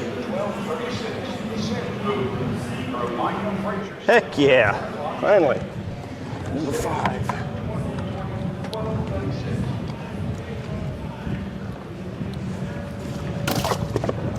Finally. You know, you're out here and you're working your tail off. It's the Bassmasters Classic and you want to do good. You know, it's this is my 26th one of these things, and I don't take any of them for granted. And more importantly than anything at this point, you know, I want to do good for my family. You know, I got my boys. Look at, he pooped all over me. But, you know, I got my wife and my boys, and they sacrifice all the time. You know, all year long when we're out on the road and this is the big event. You know, everybody's pulling for me. You got tons of fan support on Facebook and social media and signs on the bank and everything like that. And you don't want to let anybody down. You know, I want to have a good tournament. My last couple Classics haven't been that good. You know, I know on this lake here I've got a chance to do well, but you've got to get those big bites every day to do it, and I haven't had one yet today, so I know I'm doing the right things in the right areas where big fish are at. You got to just trigger one of them to bite. It hadn't happened yet, but we got a lot of time left, and we're going to see what we can come up with. Kevin Van Dam rounding out his limit right there. Still, no, you heard him. He's got a long row to go here, but looking more favorable right now. We take you back to our host city of Houston, Texas, the gigantic, as you see there, George R. Brown Convention Center. Geico Bassmaster Classic Outdoors Expo presented by Dick's Sporting Goods. We have a special guest. Lucky to have this special guest with us today. Hey, we met him up at Cherokee Lake. Pleasure. How about R.J. Mitty from Breaking Bad? R.J., man, thanks for coming in here. Nah, thank y'all so much for having me. It's a pleasure to be here today, and it's been a crazy event watching, man. It's been really good. It's been fantastic, and every indication is it's going to keep getting better throughout the next 2 days. You're here for today for sure, though. 100%. I'm passing through. I was doing some work in Washington the last couple of days, and I have some work in Nashville, so I met in the middle, and here I am supporting the Bassmasters, and it's been great. I lived on Lake Conroe for a minute. I know some great bass in there, too. You know, something interesting when you were up at Cherokee with Dave Mercer, here's the best thing I can describe to you, because Tommy Sanders and myself called Dave Mercer out. If you would have adopted him and took him under your wing, he wants to be a famous actor like yourself. I got news. He would ditch the Bassmaster an hour from now. Correct me? He would leave us at the bus station. No doubt about that. I don't know about that. No, I do. No, he's amazing, man. It was a pleasure. I've seen Dave Mercer for a long time, and I never got the chance to meet him. And he's such a character and kind-hearted. And just has so much energy. It's really, he's such a pleasure to be around. And y'all are too. Well, thanks for that. Hey, everybody knows Breaking Bad. Everyone's a big fan of you. Let's get to the connection between R.J. Mitty and bass fishing. It has something to do with that name on that borrowed jersey right there. I stole this off of my uncle. He's in the Elite Series right now, fishing around and doing the Opens as well. But I've been a part of his team for the past 3 years, helping round up some sponsors, as you can see, and just learning a lot about this industry, and it's just a real business. Your fishing past goes way back, just like your uncle's. I mean, both of you guys growing up in South Louisiana. How could you not be a fisherman? It's impossible. Almost full time. The motivation for him to make, because even for a super established guy, committing to a Bassmaster Elite Series career is a big step. What all went into that? There's so much, and there's still so much going into it now. I mean, there's so much preparation, as you saw the other day with everyone getting ready for today. There's a lot at home and your family. It's a commitment. These guys are on the road. They're every day out there. And getting sponsors is a hard thing to do. People don't realize that they see these guys that have all these sponsors. It's hard to wrangle them. So it's a lot of work. How much did it mean to Tyler after coming off of Cherokee, rough event at Cherokee, getting down to Okeechobee, and he said it before going there. He said, look, I'm going to work, something back in my wheelhouse. How did that feel at that tournament afterwards? You know, he called me after the tournament really ecstatic, really happy with what he got. It's because he caught that one right there. Yeah, man. Right? Beautiful, beautiful fish. And, you know, it's blood, sweat, and tears. These men are out here making a profession, making a career out of this, and putting in their whole existence. And when you have kind of some of these upsets, it's damaging, not just on your career, but just as an individual. It's like, what could I have done right? What did I do wrong? And going down to Florida, he really was happy with that big bass, and he was really proud of himself. And we're getting ready for some next tournaments coming up, and you know, we're really proud of my uncle, and we're happy to be able to be a part of this team and get it out there and then continue. And we really thank you, Bassmasters, for allowing this opportunity. Now, you really kind of grew up in these parts within a few hours of here, really fishing a lot of the water. I was listening to you guys when you were with Mercer, fishing a lot of waters in Louisiana and stuff like that. But you've moved on, Breaking Bad, stuff like that. What is next for you? I have a couple movies I'm working on right now. I do a lot of philanthropic stuff. I'm hopefully going to be shooting a movie in 2 weeks in Mississippi. Wow. We'll see what happens with that. And just, you know, it's just keep the hustle going. It's like this industry. It's like Bassmasters, man. You got to keep the hustle, keep it working. Just never a dull moment. You can't rest, because if you rest, someone else is going to take that spot. Well, the work you did a couple of years ago is still exploding. I mean, that's the phenomenal thing about Breaking Bad. Most of these series, these cinematic type series, come and they go, and people say, okay, great, we love that. Still just exploding all over the place. Breaking Bad was a phenomenon, and especially how it continues to grow now. There's still people tuning into the show, still people that are just now adopting the show, and Better Call Saul's on the air right now too. So it continues that perpetuation of the show itself. And it gave me a career. It gave me opportunities, and I was lucky enough that I was able to drag my uncle into it a little bit as well, and vice versa, me dragging my world into what my uncle does. And that's a once in a lifetime, and I just try to keep it going. Your move, your big move, the risks you took have to be what inspired him, right? To do what he did. No, for sure. I think a while back, about 3-4 years ago, he realized that he has 2 kids, and he's like, you know what? I've been sacrificing my life a lot for my family, and we all have a tendency to sacrifice for what we know is right and for what we want as an individual.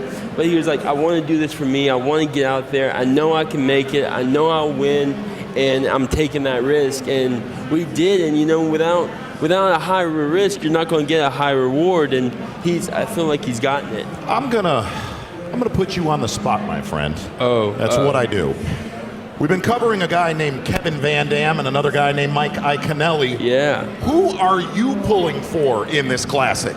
So I'm actually, I don't got either of those. I'm looking at Chris Aldane, actually. Whoa. I know he's kind of at the bottom right now. But we've been watching them for the last little bit. We had a conversation about all of them, but I was looking at Chris, and Chris is killing it, and he always has. And I think he's got a good chance at this tournament. You West Coast guys stick together, I'm telling you. Exactly they come right. from Lafayette. Threw this Aldane right out of nowhere at us. Currently in 19th place right now, still in a good spot here. Hey man, anything can happen. This is the thing: is the waters are uncertain, and you have an idea what's down there, but you can never tell what you're pulling up. So we've got a Toledo Bend coming. We've got a Rayburn coming, a Dardanelle, some of the best shallow water, big bass factories on planet Earth. How does your uncle feel at least getting into, your region that you're from? Well, I mean, he's happy. He likes muddy water. He likes those types of swamp environments. So I feel he's very confident in that. He kind of has a good general idea of what he's going to be using on those lakes. So, I mean, we're very happy with what's coming up. We know these regions very well. We fished them for the last, very long time. I don't want to date my uncle on that. But we're very confident in what's coming up. But I mean, you just never know. You have some of the best fishermen in the world at this, and it's anyone's game. RJ, I want to wrap it up with a 2-part question. You're 24, you got the world at your feet, all out ahead of you there. Where do you want to end up? What is the ultimate goal for you? And where are we going to see you next? Dude, I'm just trying to work. I'm trying to create good product. I like to work with good people. That's why I've been really hitting it hard with the Bassmasters, because they're great people here. I have movies all over the place. I'm hoping they all solidify and come concrete. But, anything and everything can happen, so we'll see what's going on. And I'll let you know, this is just on the down low. My friend Tommy Sanders right there is dying for a part. If Eastbound and Down comes back and you got like an in, help him out. Yeah, that's right. Yeah, he's really big in any it. sort of stand. Last question that I have for you, and are you going to come to a few more events this year with us and hang? Oh, I will. I'm going to be jumping out here and there throughout different tournaments, but I'm kind of in the middle of a lot of stuff, but I have them on my calendar. You're slightly busy is what you're saying. Slightly. Yeah. And one more time, the next thing we're likely to see you in, the next actual thing coming out? So I have a movie with Wesley Snipes, actually, which was really an amazing opportunity, because Wesley's such an amazing dude. He looks hard on the outside, but he's a teddy bear on the inside. Okay. It's called The Recall. And I have a few other projects that will be released in the near future, but I have a few movies on Netflix, and I actually have a meeting with ABC on Monday for possibly a pilot. So you never know. You never know. Great stuff you're doing, RJ. Thank you so much for your time. And RJ, do me a favor. Do not steal Dave Mercer from us, because he would leave in a heartbeat, my friend. He's all yours. I love him, but I couldn't do that to y'all. Otherwise, feel free to drop by anytime. Let's get back out on the water right now. Boy, we got things popping. Our Rapala 5 Live. Let's revisit that and get you up to date on the 5 anglers we are covering today on Bassmaster Live, our Rapala 5 Live. Of course, we started the day. Still with him right now because he says it's not over yet. Keith Combs, our favorite coming into today, and Keith Combs, who was our second place finisher in Toyota Bassmaster Angler of the Year points last year. No doubt about it, Tommy Sanders. It has been a big surprise with Keith Combs thus far. Another big surprise, your 2016 Bassmaster Angler of the Year champion, Gerald Swindle. Gerald Swindle having a very slow first day of this Bassmaster Classic. Boy, the most memorable performance we've seen today among our 5 Live. This guy right here, Mike Iaconelli, 2003 champ. You remember that scene from down there in the Louisiana Delta? Really got his career going, Jack. That really a crowning point in his career. He'd like to grab one more crown. No doubt about it. Living on the bottom end of that lake was Mike Iaconelli with none other than four-time Bassmaster Classic champion Kevin Van Dam. And you heard it about 15 minutes ago. Kevin Van Dam said this one means a ton to me, putting his 5th number 5 limit bass in the boat. Also one of our 5 live, Edwin Evers, our defending 2016 Geico Bassmaster Classic champion, and we started out with him today, and he had a very fast start, a quick start, quick limit in the boat for Edwin Evers. He's since fallen down a little bit since then, but and he's doing some different things now. And this is moments ago. Let's get out on the water. Same spot right there for Michael Iaconelli.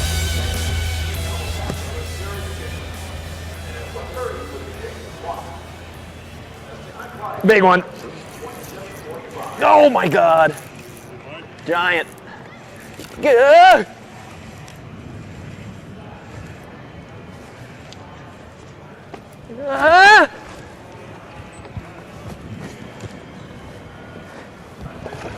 Yeah! It's 5.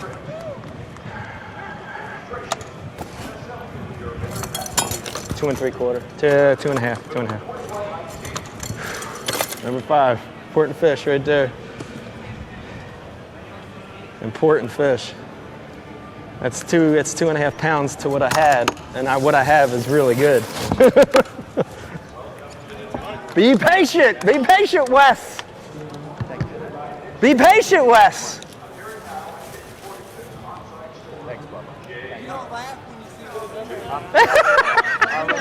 He says that now when I'm here.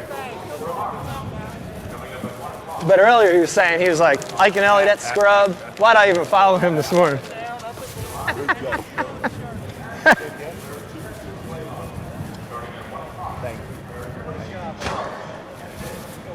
I know, like you look at that and you're like, it's a 2-pounder, big deal. But dude, getting number 5 is so important here, man.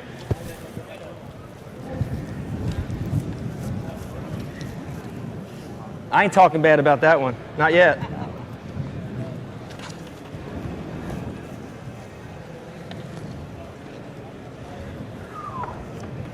So slow, you gotta go, man.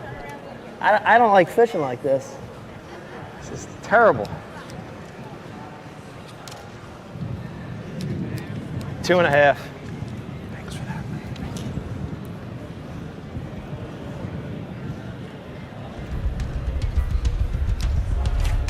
All right, for Michael Iaconelli now with a full limit in the boat. He said that's very, very important. And Keith Combs was one of the guys that said you might have a top 10er who's only got 4 fish at the end of the day. Having 5's a big deal. No doubt about it. Iaconelli will bunker in, guaranteed the rest of the day on the lower end of the lake. Going to head really as far up lake as we've seen all day long with Keith Combs, still sitting with one just over 2 pounds.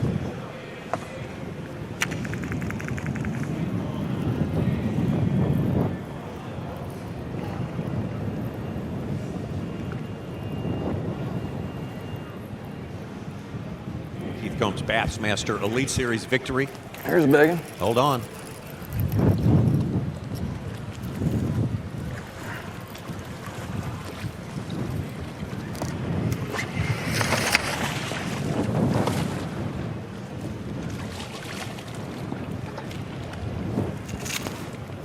About stinking time we caught something.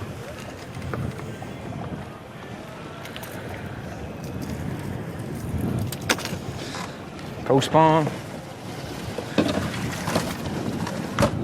Okay. Woo! It does feel good even though it's late.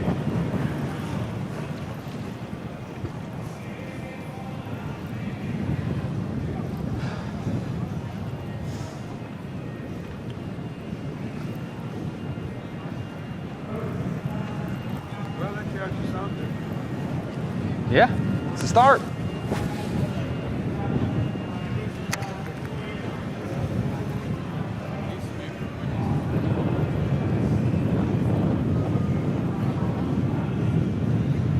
It's a start.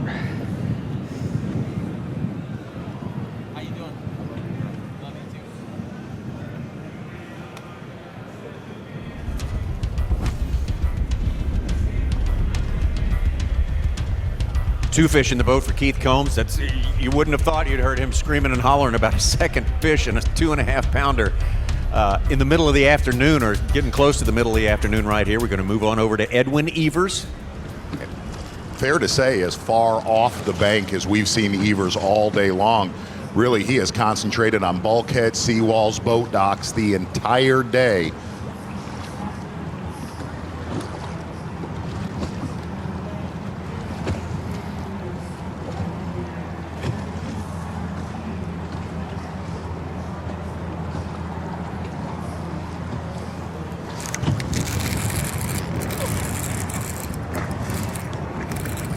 Oh, it's a big one.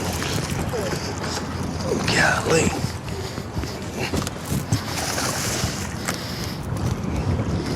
Come here, baby doll.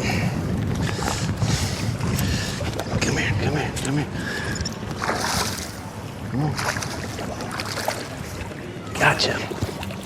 That'll go, that'll go. Look how fat that fish is. Man, I thought it was something messing with my weight. I've had all kinds of fish out there messing with my weight. And I thought that's what happened that time. It must be a bunch of sand bass or something. Puppy swallowed it. Good deal. We like it. We're adding pounds. Get my hind down here so I don't lose one of them.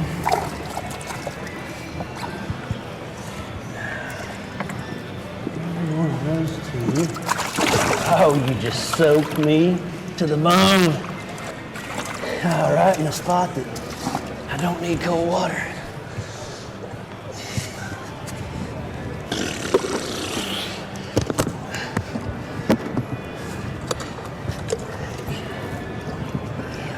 Got lucky and grabbed the line. Oh, gosh almighty. And them puppies are close.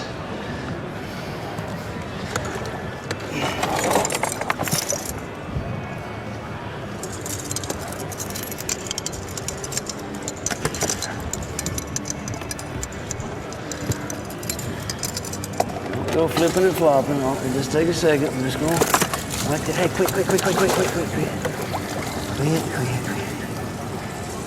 we go. Just a little heavier. All right, so that's the next one to go right there. Man, I'd like to go release that one back where I caught it from.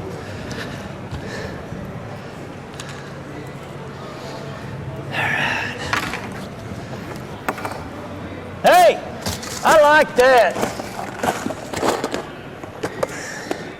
How about that? How about we catch one sight fishing, some on a shad spawn, and then we'll just get out here and fish offshore. We got them going on about 3 different ways.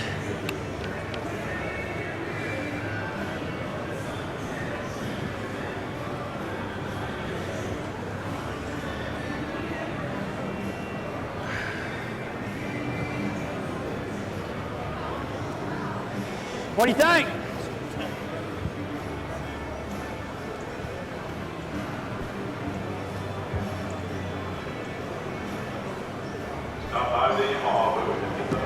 Okay.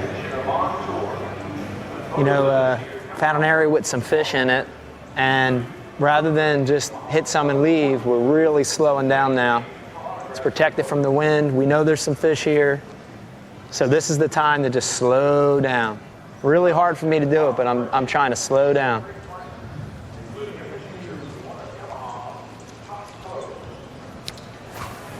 Stop by to see the #1 choice. And 4-stroke outboard B.A.S.S. on the entire 4-stroke.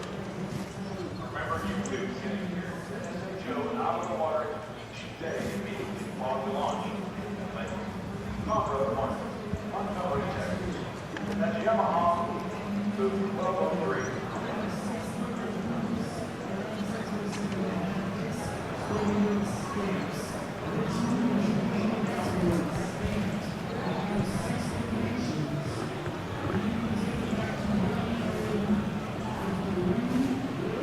Ladies and gentlemen, Berkeley invites you to meet the pros.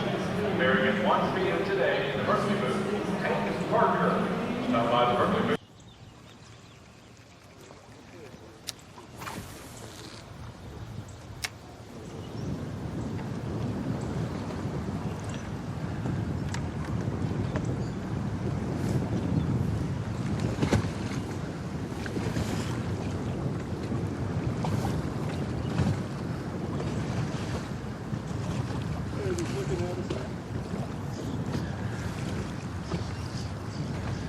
We've done a little of it all. We fished a shad spawn today. We've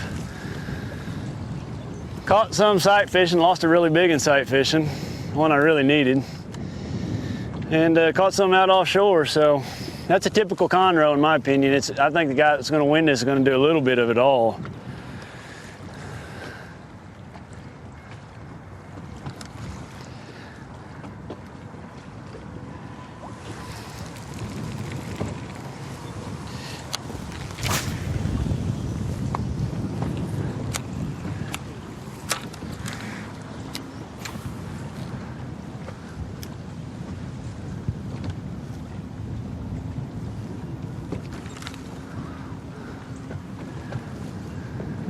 When we first pulled in, I don't know if you remember, but I had like a little bite somewhere around here. It wasn't a big bite, but definitely don't want to ignore this stretch here.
You know, Tommy, I've only been fed one time today. Davey and I were talking about it at break. We'd like to be fed again. How do you mean? I don't know. Maybe some Dick CPEC trivia? Let's go Tires and Wheels? Oh, yeah. Let's go CPEC it now. Let's do it right now. There it is, the Bayou City of Houston, Texas. What a great host city for the Geico Bassmaster Classic. How about a little classic trivia? And what year was Nolan Ryan, this is Houston Sports now, inducted into the Baseball Hall of Fame? 92, 96, 99, 2000. Such, did this come from you? Oh, that one. This came from Such. Yeah, we got some Houston sports trivia for you all week long. We'll be right back. Is there a place where the underwater images are the clearest you've ever seen? We're seeing every fish, we're seeing every detail of structure, and where every bottom contour was visible, where whatever you wanted to see below the surface was real. Do you want to go? Structure Scan 3D is the future of fishing. We can show you how to find fish faster and catch fish in a way you've never experienced. Let's get them.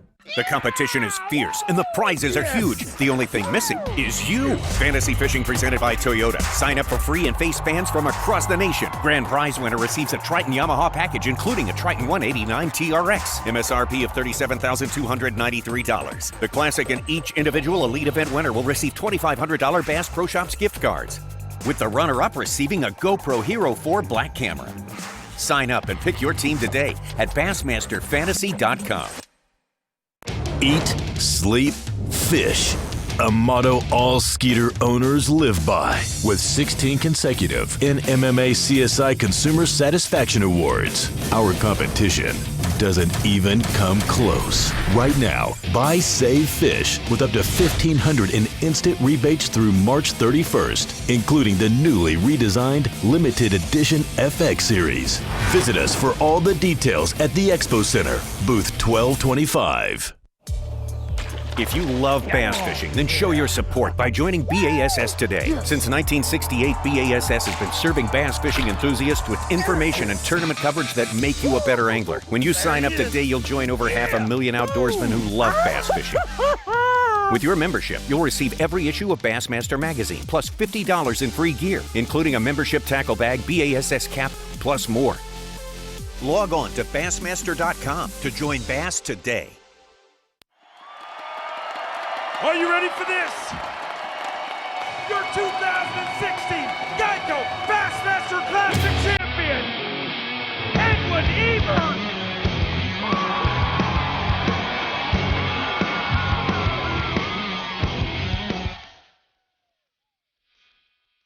Grove, Oklahoma, I need you to get loud when I call these anglers out. These are the 55 best bass anglers in the universe. Oh, yeah, it's nice.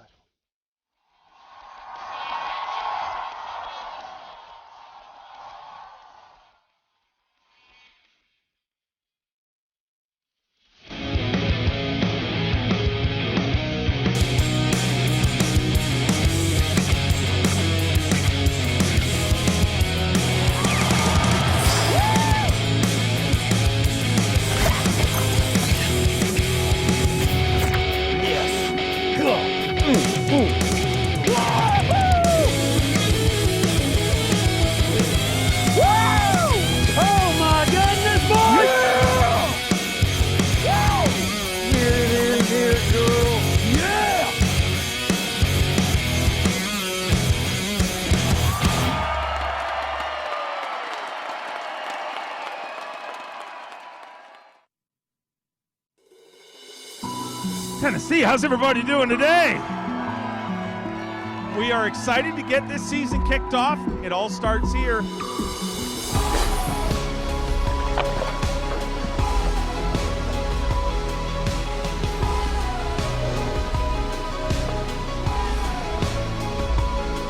Barely hooked, dude. Barely hooked. Yes! Yeah! That's what I'm talking about. Stay down, stay down. Stay down, open your mouth, open your mouth. Yes! Thank you. Yeah! That's a big one. That's for you, Mama! How about that right there now? Woo! Ooh, yes! Yes! Yes!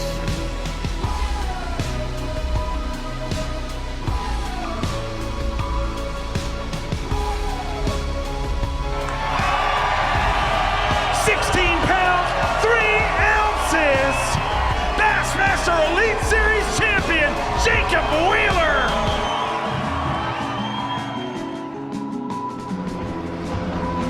Bassmaster Elite second event for 2017 at legendary Lake Okeechobee. So much tradition here and so many amazing eye-popping results. Yeah, buddy's right. Yes! Yes! Give me some high five on that. Yes. Take a closer look at that one.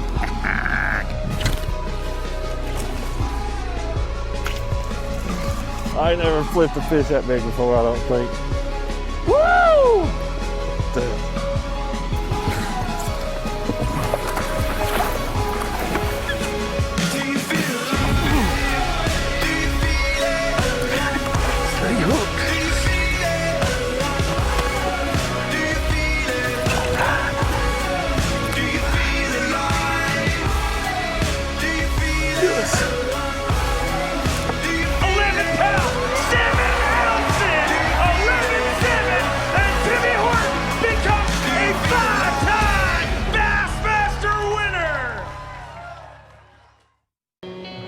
Champions aren't born, they're created. Every turn of the prop, every mile on the lake, every cast of the rod, every fish they catch, and every pound they weigh. It builds who they are. It builds a legacy. For your 2016 Bassmaster Angler of the Year! Think you could win valuable prizes from Bassmaster? You can't know unless you enter, and entering is easy. Go to Bassmaster.com. Enter now for a chance to win a fishing trip with 2016 Toyota Bassmaster Angler of the Year Gerald Swindle. Trip includes airfare, rental car, hotel, and $500 cash, plus a Triton 17 TX bass boat, Mercury engine, and Gerald's gear from Humminbird, Minn Kota, GoPro, and more. You, the winner of a valuable prize? Could be. All you have to do to get your shot is go to Bassmaster.com and enter today and every day. Hey, it could be you. If you're camping, fishing, hunting, or off-roading, we call it sea-pecking. In 1958, Dick Seapeck wrote the book. He was the creator of the original adventure tire. Dick Seapeck has a complete line of adventure tires and wheels. As the originator, Dick Seapeck knows what you need. Tires engineered for adventure, traction, reliability, and durability. If you're camping, fishing, hunting, or off-roading, oh yeah, you're sea-pecking now. Dick Seapeck tires, proudly made in the good old USA. Facts matter. All monofilament is not the same. Berkley is the strongest, smoothest, most dependable monofilament line in the world. Why would you risk your fishing trip to a line that's made who knows where just to save a buck? Berkley has been making and perfecting Trilene in America for over 75 years. I spool nothing less than the best. That's Berkley Trilene, and that is a fact.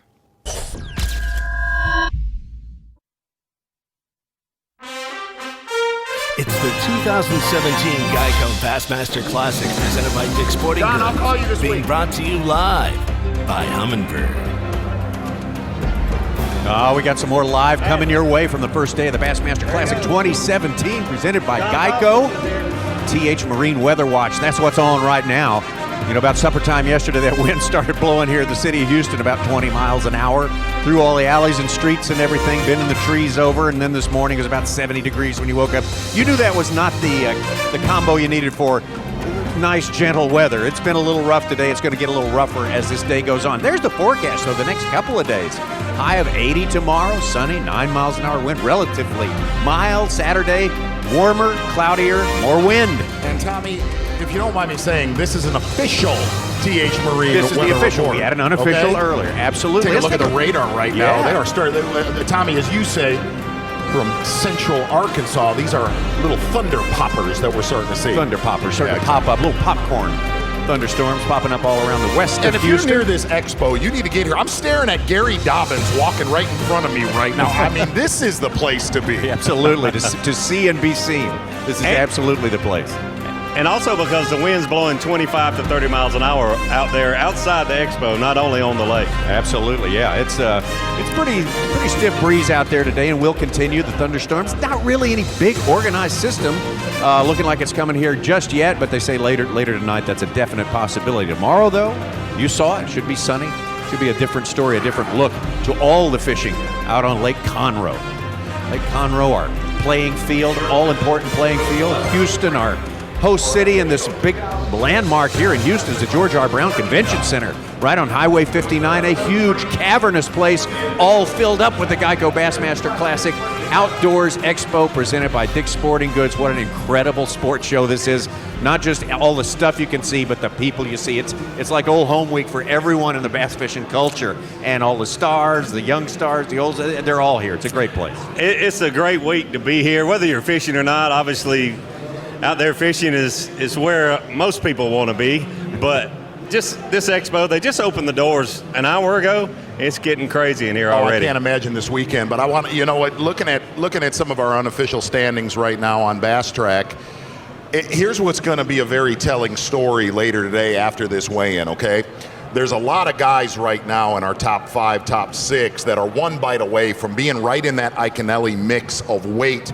But you're going to look at Iaconelli's weight later today, whether he makes another call or anything, but you're going to look at that weight and go, wow, he had an epic day. And it has been an epic day from decision-making standpoint. But here's the best way to put it. If you are just joining us on Bassmaster Live right now, This has been a brutal grind for Mike Iaconelli. It has been, but not unexpected. It's exactly what he told you. But it's easier said than done thinking, I'm going to be out here 8 hours. I only need to get 5 or 6 bites. Because I promise you, he was this close. He was an inch away from abandoning the lower end and going up the river to try to catch a few to survive. So many times that's what happens. But he got those 2 key bites. The one, for sure, and I don't think he was going anywhere after that. And then he caught another 6-pounder just a few minutes later. There are 4 of our 5 live right there, our Rapala 5 live. Van Damme, Evers going in counterclockwise direction. If you get kind of a lay of the lake right here, you can tell Combs is up on that north end, and those are obvious south winds that are coming at him. Of our 4 on camera right there, Combs, the furthest one north. Edwin, not that far off, I believe. Yep. It's really incredible. Like I said, I'm not beating Combs up because he's not catching them, but the weather and the plan just hasn't happened like he wanted it to happen. The weather is really different than what he wants, and he didn't catch those 2 fish that he needed. Most of these guys caught a couple fish early that gave them the confidence, and they stayed with their plan. The first part of Keith Combs' plan didn't quite work out, and it's made it a tough day for him. I believe Suchi Scrufferson had a report for you. I got a Berkeley Big Bass candidate. James Elam has climbed up the leaderboard with a 7+. As Marshall sent in a 7+. He's got 17 and change. He's up to 4th place. Top Oklahoma man then on the leaderboard, James Elam. And check it out, he's sitting unofficially in 4th place with 4 bass. Wow. Pretty good spot to be in at this point of the day on day number 1. Fish the full field for 2 days. We'll cut them down. Cut that field in half for the final round. You mentioned with 4 bass, that's huge. When you look at the leaderboard, it's something to think about. That particular board doesn't show numbers of fish, but he's a guy who could take the lead in a big way with 1 bite. We saw Edwin catch a fish a few minutes ago. Looks like he's got cookie cutters, 3 to 4 pounders. Right. It's going to be tough for him to really make that better. Iaconelli's got 1 small fish in there that he's going to have a giant bag if he catches a good one. But a guy like Elam with 4 for 17, catch one of those, another 7-pounder or 8 or 9-pounder like I totally believe will be caught this week, bingo. Van Damme has thrown a jerkbait all day long. That's what he does. You know how hard it is I know you do, but for a lot of folks, how many throw a jerkbait for 8 solid hours? Most guys, maybe I need to try to shaky head a little while. My arm feels. Yeah, look, I've been in the boat with him when he does that. It's a dangerous place to be. Yeah. But physically, to throw that bait for 8 hours, takes passion. I think we saw him crank maybe for 5 minutes today. Yeah, that was the rest of it's been a deep diving jerkbait and a shallow diving jerkbait. And that deep diving jerkbait is something relatively new for you guys, right? Isn't it a strike king bait? Yeah, it's more pull on you. It's not just any old jerkbait. Yeah, exactly, and I think what was interesting about Van Damme's day was starting off with that deep diving jerkbait, talking about how he knew that there was a deeper shad spawn there. And look, here's the other side of something I want you to watch with Van Damme the rest of the weekend.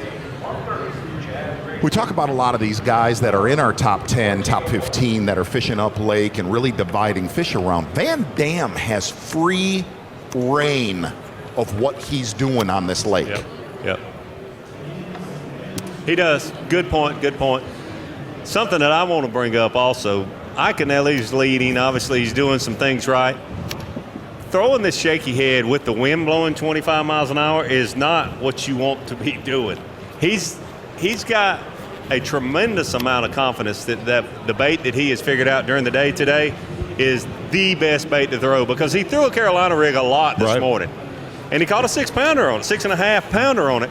And it would be 10 times easier to be throwing in this wind, to keep contact with the bottom and to fish and to detect the strikes. It would be 10 times easier.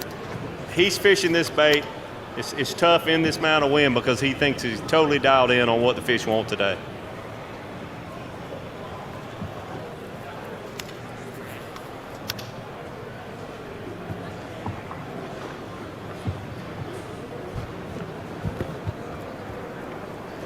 Kevin Van Dam, the most recent Texas winner on the Bassmaster Elite Series. Last season, great run he had. Started off with his win at Toledo Bend. Added a win at Cayuga. Classic qualifier as well.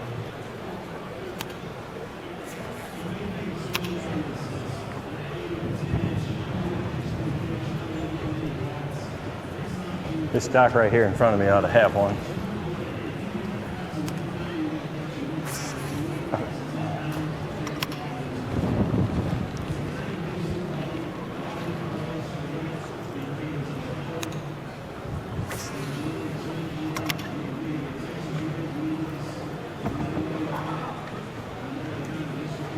Iaconelli described where he caught those couple good fish, what, an hour ago now, I guess. I think he's worked in that marina a little farther. He's staying with the channel, but it seems to be like there's a straight stretch of channel here that's never going to be as good. I shouldn't say never in fishing, but more than likely not going to be as good along this straight stretch of channel coming in and out of this marina. But where it makes that bend, you're going to have it's going to be a little deeper, and there's a reason that that channel made a bend, because there's hard bottom there. Where a channel turns, where it's deeper, more slope, there's going to typically be rock or some kind of hard bottom there that makes a turn, which gives it all the more appeal for the fish. And throughout the weekend, we've got some great screenshots that we've looked at the last few days that will definitely give you a visual of what some of the bottom looks like here, where a lot of these guys, it's barren. It's just barren and barren and barren, and all of a sudden you'll hear Iaconelli talk about it, Combs, Van Dam. You'll get in scruff, you'll get in scrubble. Basically, where just rock meets a little bit bigger boulder, and these are not expansive areas, man. Yeah. Some of them are 10 yards, Real 20 small. yards. Yep.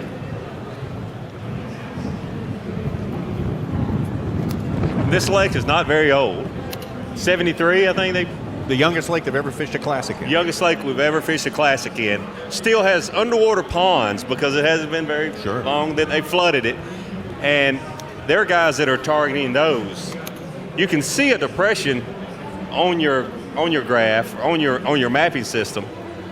But then when you graph out with the side imaging that pond to find the pond dam or to find some rock, some hard bottom, typically it's going to be around that pond dam. That's how precise these guys are fishing certain areas. What was it like fishing against Iaconelli for a couple decades? What was it like? Yeah. Well, first and foremost, you've got to respect his passion. Absolutely. And his work ethic.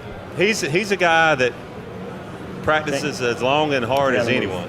So I believe, give credit where credit's due, for anyone that works hard at what they do.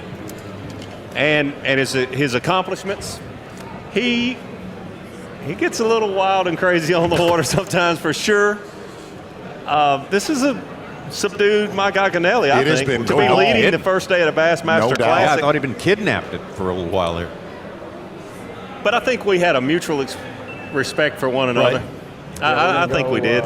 That's my side of the story. I hope his is similar. I got to keep myself in water that I think is going to have big fish potential, you know.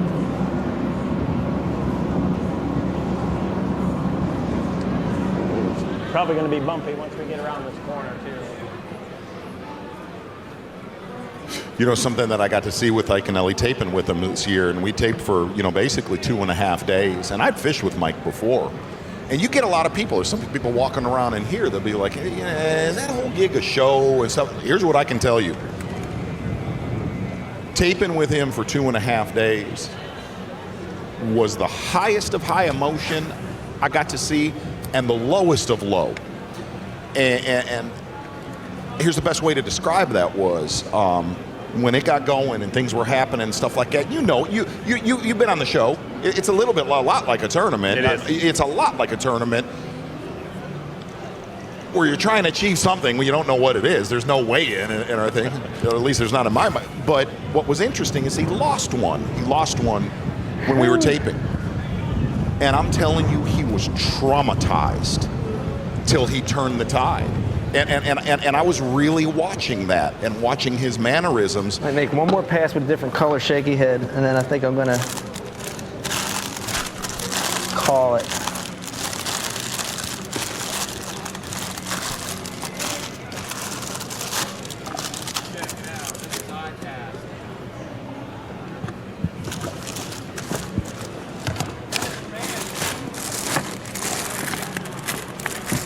Attention expo visitors. With Kyle Creech, please sign to the life member registration booth. Kyle Creech. I got him. Come to the life member registration booth.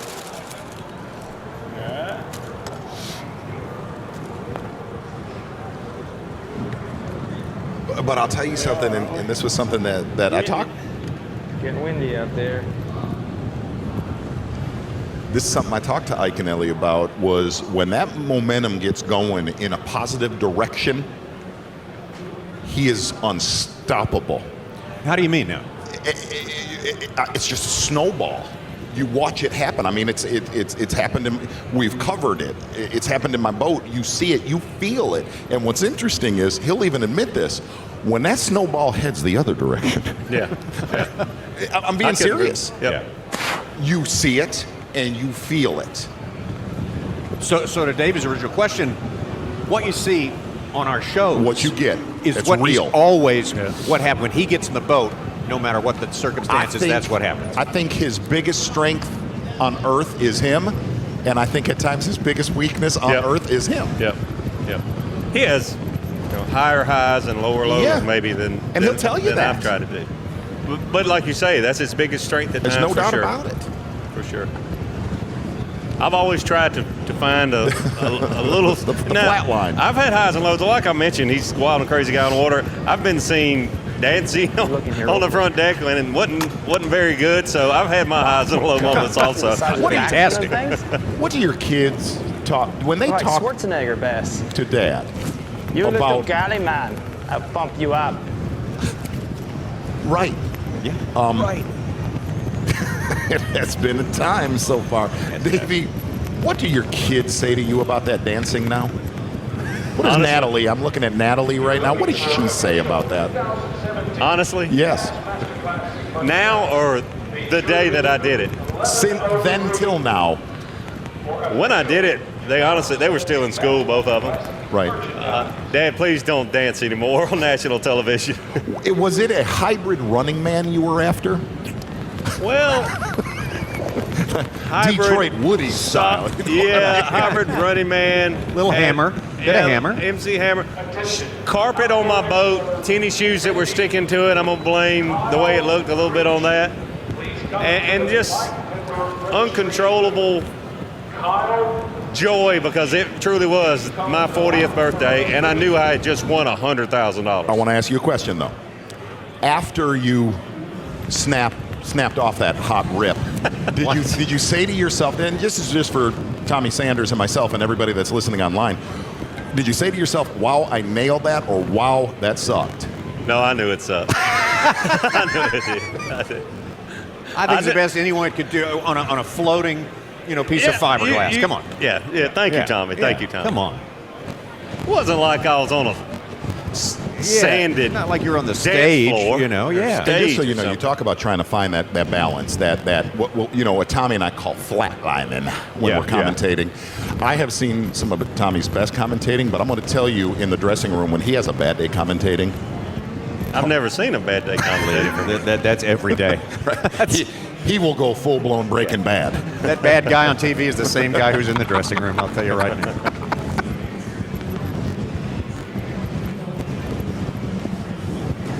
You're born hanging a Carolina rig is about the last thing in the world I want to be doing. That gets buzzed.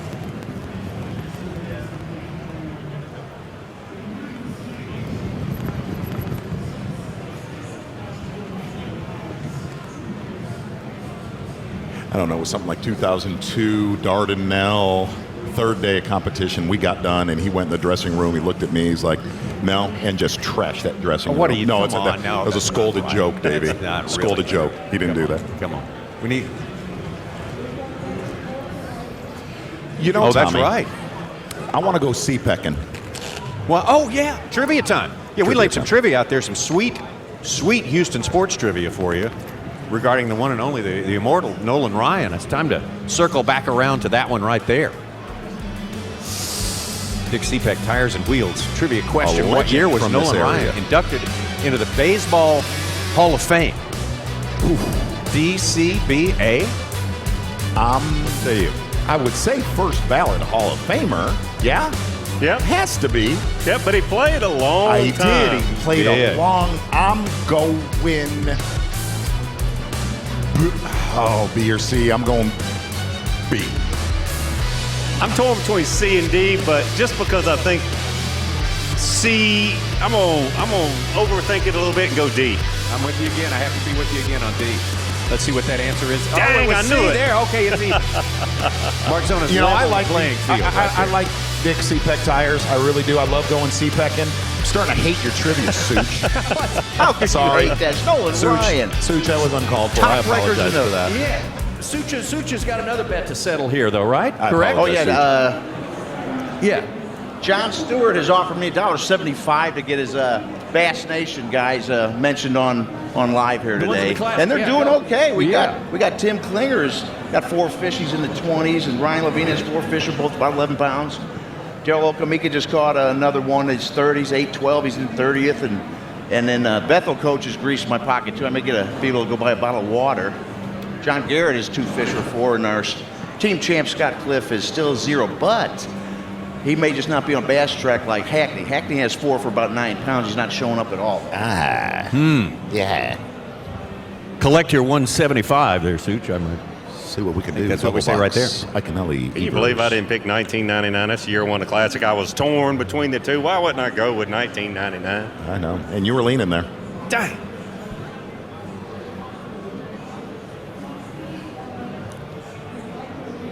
You know what the coolest Nolan Ryan stat of all time is? What's that? There's only 14 pitchers who have thrown an immaculate inning. You know what that is? That's 9 pitches, 9 strikes, 3 outs. He's done it in both leagues. The only guy ever. Speaking of pitches, I get to throw one today. Oh, hey. Oh, that's today. That's right. Boxing, Yeah. While we're double boxing and CPECing, look at Iaconelli and Edwin Evers. Explain to us what you're going to be doing later today. Well, to start with, just because we're talking about Nolan Ryan doesn't mean I can pitch. But I got asked about a week ago because the weigh-in is at Minute Maid Park to throw out the first pitch. And I'm like, I haven't thrown a baseball in 25 years or a little more. But I'm going to give it a shot. Have you practiced at all? I got that on the agenda sometime between now and then. Now and later today? Yes. Okay. Right. I think I'll have a few extra hours. You're going to rip one off in one of the booths? Can I help you real quick? I've thrown You've done this, out. I'm sure. I have never done it. I've done it one time. You need to go high cheese off the rubber and just let it rip. Don't go front of the mount because they're going to tell you, go to the front of the mount, throw a lollipop. I'm not a front of the mount and guy. I mean, here's what I want. Full wind up. I want full wind up. Come on. I don't know. It's Bassmaster Classic. Did you see the one with McEnroe threw it a couple of months ago? Did you see where the McEnroe? No, I saw the one 50 Cent threw. Burned it down. McEnroe, I mean, Did he? come on, Did he brought really? it. No He brought kidding. Do me a favor. YouTube 50 Cent. First pitch, Okay. don't do that. Don't do what he did. Did you see Jerry McKinnis did it right here? For Tommy Sanders and I, please do that. Jerry threw out the first pitch here. And I'm telling you, say what's it going to be like this weekend? We are just a couple of hours into having the general public in the Geico Bassmaster Classic Expo presented by Dick's Sporting Goods. And it's getting tight, getting really crowded in here, but it's a great feeling. Let's do some Yamaha Taste the Bait. We did that in the first half of our show. Let's hit it for the back half here. Yeah, this morning, several of our guys, I know we saw Gerald Swindle and we saw Edwin Evers. We assume he caught most of it because he was up there doing it. We didn't get to see many of those because we had some coverage problems. But this is probably my all-time favorite shad spawn bait. A double willow leaf spinnerbait, and I use a double willow because it looks more like shad. And when they're spawning, they run in groups. They run together, and these 2 double willow leaf blades, and that's what Gerald and Edwin were both using. I think they were using a War Eagle double willow leaf. Really, really good. during the spawn. The only thing different is Kevin was throwing a jerkbait, fishing a little deeper. But if you haven't fished a shad spawn very much or at all, and you see that that's what's going on, tie on a double willow spinnerbait. Get right in there, up against any hard surface, whether it's the seawalls, the riprap, like you saw those guys fishing. Throw a spinnerbait, you'll catch fish.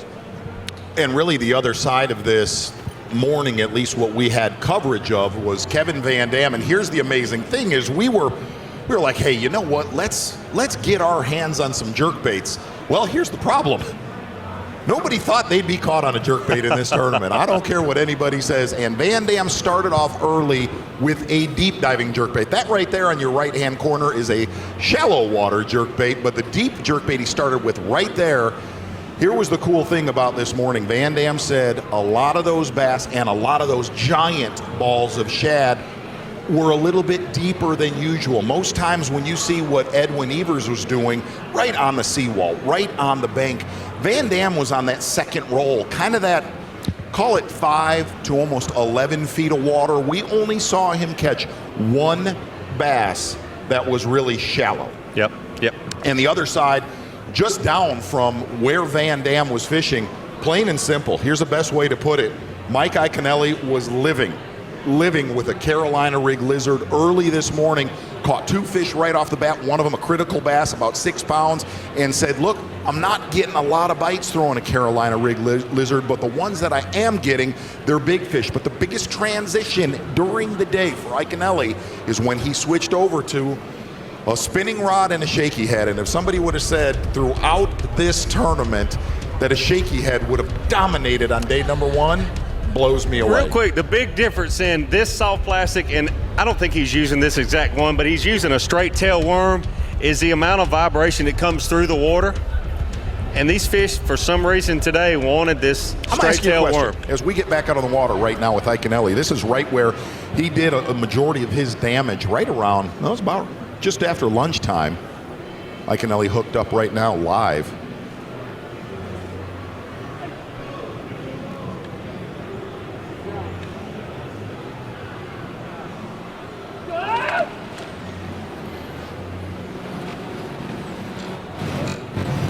Eat this one, 4-pounder.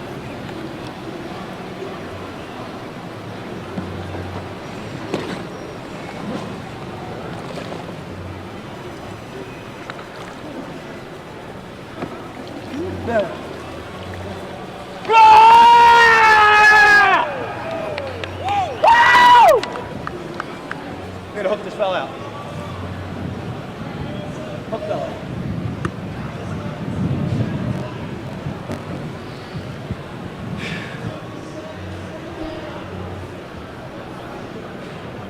That changes things.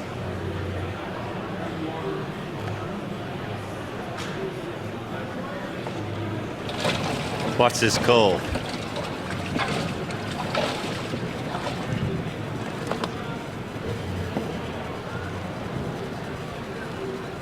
Get that tray on.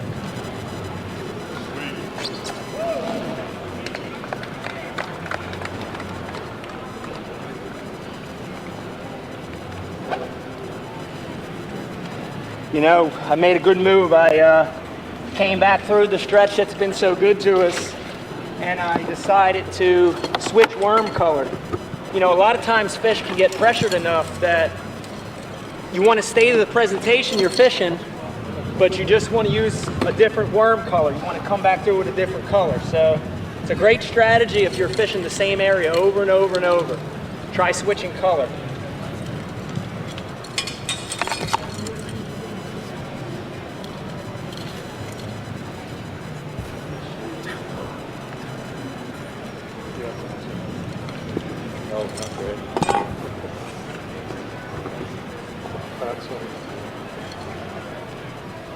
That's the smallest one now.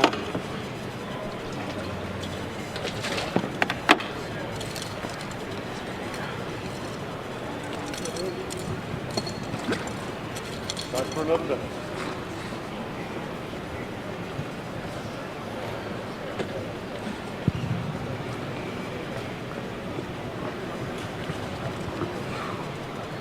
Smart, switching color.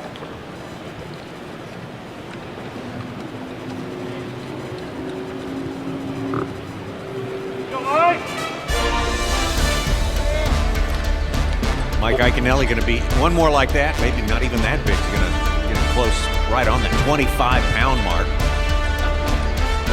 You can see that he is in a place right now that, look, it might not be a big area. I mean, we're talking an area, if you watch him fish that 30, maybe 40 yards, but here's the thing, that spot is proving to reload, which is going to pay critical throughout this weekend. It looks like it's like the heart of the turn, the outside bend coming out of that creek, and I couldn't agree with you more. There's going to be fish swimming out there to that the rest of the weekend. All of these Texas guys, you know, the Kelly Jordans and the Keith Combs, places that reload on this lake are not easy to come by. You better hang on to what you got there. That does not happen all the time. Iaconelli in a good place. We figure he's going to hang on. We're going to check on him in just a few minutes. We'll be right back.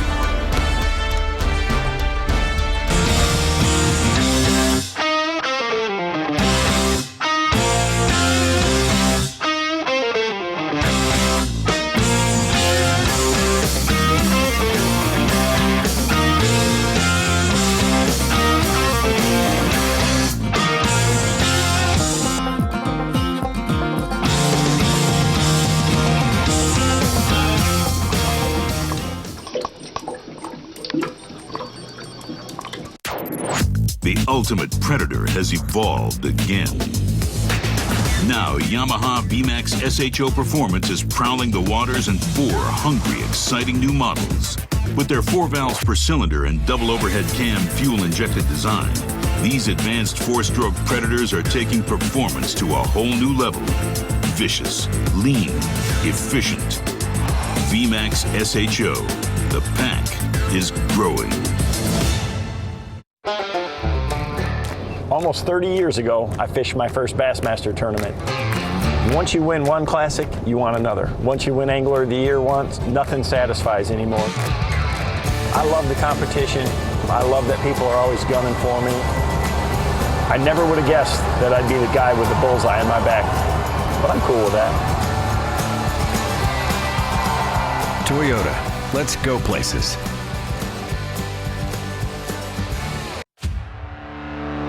Let us make this absolutely clear.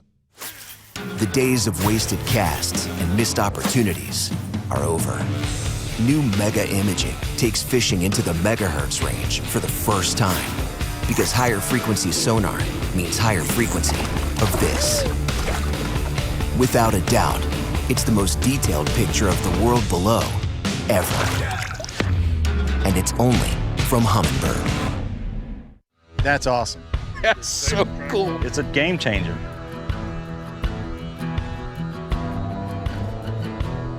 This thing steers just as easy in the thick stuff as it does out there in the open water. It's much quieter, it's more responsive. Hit one button and you're locked down. It's holding us right in place. It's anchoring us right here. That new spot lock is dead on. You know, the only fighting you have to worry about is fighting the fish now. That's amazing. Absolutely amazing. It's the 2017 Geico Bassmaster Classic presented by Dick's Sporting Goods, being brought to you live by Humminbird. Check it out, last hour of Bassmaster Live. Lots of things happening on the water today, lots of things happening in the last hour. Well, if you're hanging out here at the Expo Center today, just make your way on over the way or join us today. Bassmaster.com today, 5:30 Eastern time. Classic Wade, day number 1. Looks like a lot of things still probably going to change here in the next hour. And I throw it to you, Davey Height. You won a lot of tournaments in your time, but we have a very, very special guest that I don't like to do this when a guest comes onto the set, but anyway. Recent victory from one Mike McClellan, just winning the Open on Table Rock. Big congratulations. Well, it's definitely good. It's always cool when you win one. Davey knows, you know. I mean, it's unbelievable when you get that opportunity, and I was just blessed to get out of there with another one. Mike, about 15 years ago, this is what I want to call you out about. Okay. I've never done this on camera. 15 years ago, before you went on to win, I don't know, 4 Elite Series tournaments, about 2 or 3 more Open tournaments. When you started your career, we were the same age together fishing against each other. And you looked at me about 15 years ago, and this is exactly what he said. He goes, do you think anybody remembers that I won 2 Opens a few years ago? And I looked at him, I started laughing, and I said, you know, Mike, I do, but I think you're still going to go on to win 1 or 2 more. And you kind of shrugged your shoulders. What happened after that conversation? You must have encouraged me. You know, it's crazy how things in this world of fishing really go. I mean, you fish along, it's all about the ups and downs and the confidence. I think I heard Davey say it last week when he was doing some stuff on air. The confidence is the key to bass fishing. If you don't have it going on between your ears, you're not going to catch them. And that's what happened. I lost my confidence. I mean, I was thinking that I was going to be the next Kevin Van Dam at one point, and I got humbled real quick in this sport. And it was a number of years, 7 years, before I actually won again. So I got this question for you. I agree with you 100%. You've heard me talk about the momentum, the confidence. You realize that's what it takes to be able to get back on the winning track. What do you do to try to get back on that mental track for the winning track? Yes. The biggest thing I can say that I did is you've got to go fishing somewhere that you know you can catch them. I mean, we travel all over the country. We fish in a lot of awesome lakes, but when we practice, we don't catch them that often. You've got to go catch them every now and then to remind yourself what it feels like to catch them, and that's what I've done. When I'm not catching them well on tour, I go somewhere I know I can catch them. So a lot of folks are watching, saying, wow, Mike McClellan, an elite fisherman, has won 8 events, has to go somewhere where he knows he can catch them. We are human. Very good. You're very good, obviously, and these guys we're watching today are very good. But we are human. That's no doubt. I mean, there are thousands of anglers out there that could be doing what all of us have done, but they just haven't got the right break, the right chance. We are human. We put our pants on the same way everybody else does. We just have been blessed to be able to travel and do what we love to do. Well, been blessed with some talent too. Now we said we were human, but I'm not saying you don't have a little special skill. Fall into 8 victories. Yeah. Hey, as we sit here and look at Iaconelli, I want to hit on something that we were talking about early in the show today. If you're just joining us on Bassmaster Live right now, we had a conversation about anglers that are just grinders and consistent that seem to always, they're perennial 5th place to 30th place in the Angler of the Year point. Would you rather be one of those guys, or would you rather take yourself, by the end of your career, a dozen victories? You know, there are those years that you wish you were that just grind it out, be there every year, but it feels so sweet when you get that victory.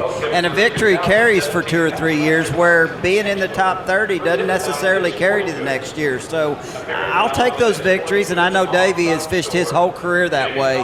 When you can win one, the feeling you get, the thing that it does for the rest of your career is unbelievable. I agree 100%. Can't argue with what Gerald did, the kind of year he had, made every check, didn't win a tournament, but he also said the other night when he was speaking that he never was on a winning pattern, which I've experienced. I mean, you know when you've got a chance.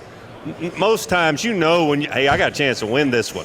You know, you do have those feelings at times, but some of the events you win, it just happens. I mean, you have a clue when the tournament starts, and you figure it out as the competition goes along. Now, I will tell you, I have covered you for several years, my friend, and there are a lot of anglers, I have told Davey Height this, that they're hard to read. Going into a tournament or after the first day of a tournament, you are the easiest angler on planet Earth to read. The only other easy angler to read is Denny Brauer. If you're smiling, you're done on them. If you're not, there ain't no reason to approach that interview right now. Hey, I want to get out on the lake right now and get your opinion. I know you watch Bassmaster Live as much as anybody. Does it surprise you how they're being caught, at least looking at what Iaconelli's doing? I would love to say that I've watched Bassmaster Live today, but I have been so busy in this awesome expo that I really haven't got a chance. But to see Ike and some of these guys offshore like they are, and I mean, Ike's close to the bank, but it is shocking a little bit. I mean, to see Van Dam catching them on a jerkbait, I never expected that. I really thought there was going to be a lot of sight fishing going on, a lot of hard target fishing going on, so I am a little bit shocked that what's happening is happening. Okay, we're seeing a guy that started this morning, looking at Iaconelli right there, started this morning living with the Carolina rig, not getting a lot of bites, but caught 2 quality fish on that. Goes over to a shaky head, and really, look, it's obvious being within an hour of Houston that this is a lake that gets an immense amount of pressure, huge amount of pressure. Is that one of the main factors in his success with what he's doing now? I definitely feel like it is. The pressure, the presentation could be as big a key as anything. The biggest thing, though, about throwing a spinning rod, in my opinion, that makes a difference, it makes you as an angler slow down. When you go to that light line, a light head, a small bait, it makes you as an angler slow down, and that's the key right here. Whether these fish are actually bedding or if they're post-spawn fish, I don't know the state these fish are really in, but you're slowing down. I was told a long time ago by a lot of different anglers, you've got to slow down to catch big ones, and that's what Ike's done. Kevin never heard that. That's a fact. But I said that as a joke.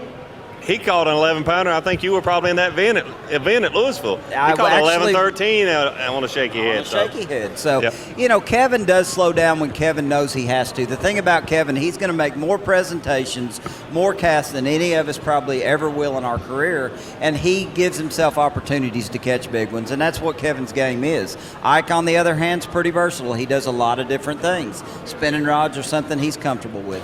This time of day, we tend to do this every single class. It did it last year a whole bunch when we were at Grand Lake. And this is exponentially harder on this lake when you have fish that are 8 to 12 pounds. But how close to the lead poundage-wise? If I'm sitting here looking at Iaconelli right now, they got him around, say, 23.5 to 24 pounds. You look down to 12th place where there's Van Damme sitting around. I'm going to call him a little light on 15 pounds, but how many pounds of the lead look, we're going to talk about the cut and stuff like that tomorrow, but everybody watching online, they care about number one, who's going to win this tournament. How close do you got to be? The thing about this particular lake, and I've fished it a number of times, this thing has a lot of 8 to 10 pound fish in it. So in my opinion, that one bite is the key. I think an 8 to 10 pound deficit is still attainable and be able to win this thing. I mean, we've all seen it happen throughout the course of our careers. I mean, one bass makes a difference every day in somebody's live well. Yep, I agree with you that the quality of fish that are here, there are 8 and 10 pounders here. You're not out of it if you're within 10 pounds.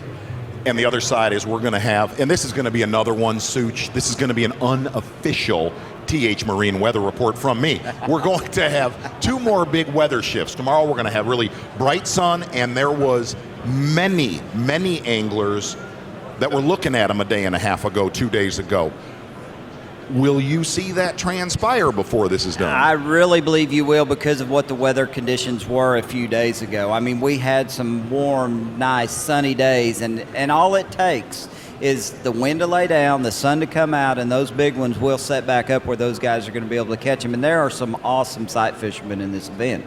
I mean, the whole Elite Series full of them, but in this particular event, there's some guys that can get it done. All right, there's somebody in, I'm just going to say Northern Alabama because I tend to pick on them a little bit every now and then because they pick on me. My buddy D. Wayne, who always throws Such some comments, is you sit here and look at a lake like this that is littered with boat docks.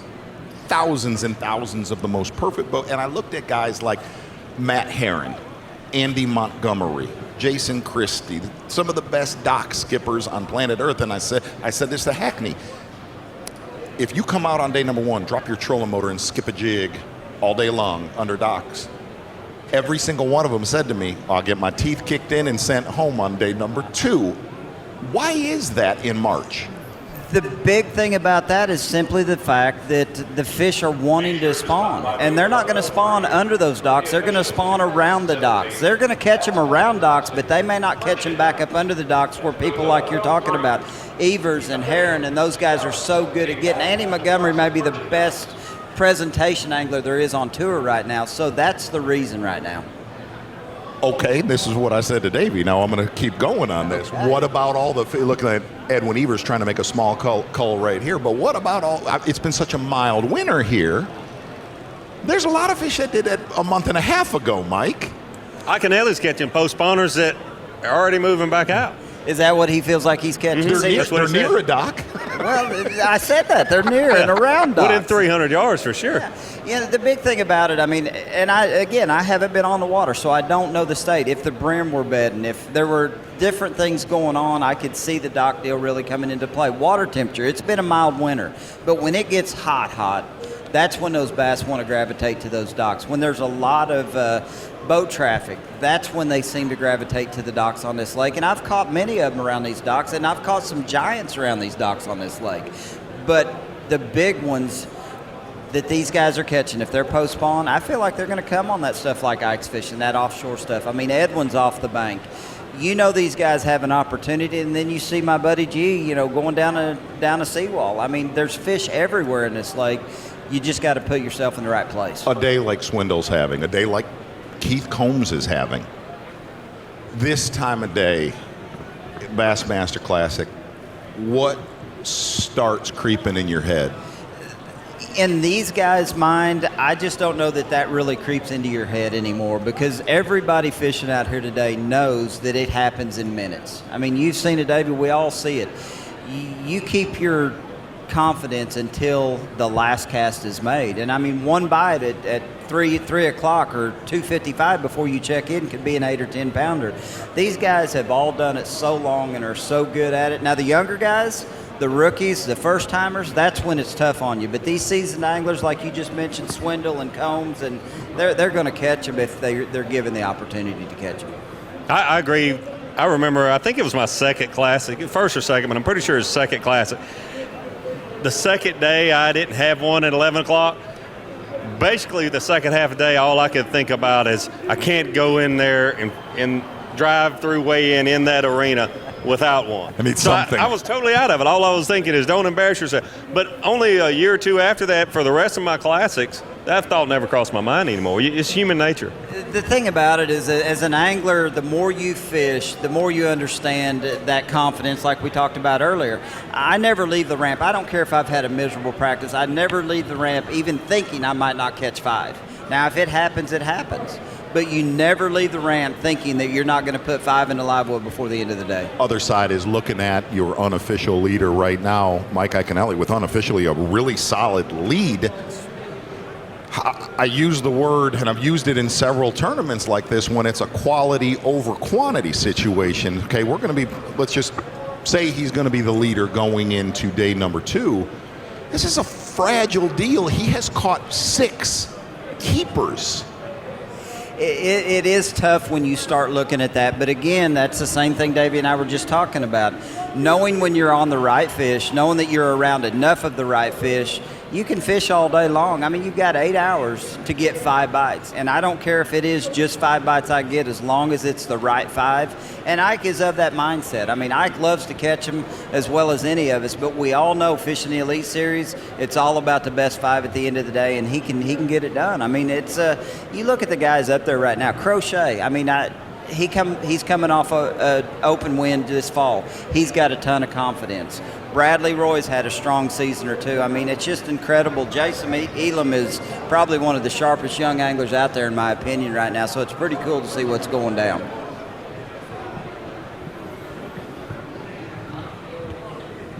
Looking at Mike Iaconelli, you can tell he's kind of trying to expand a little bit on the area that he has saturated the majority of the day, at least from about 10 o'clock on. He started down near the dam. I want to tell you, there's going to be an interesting dynamic down at that dam tomorrow morning.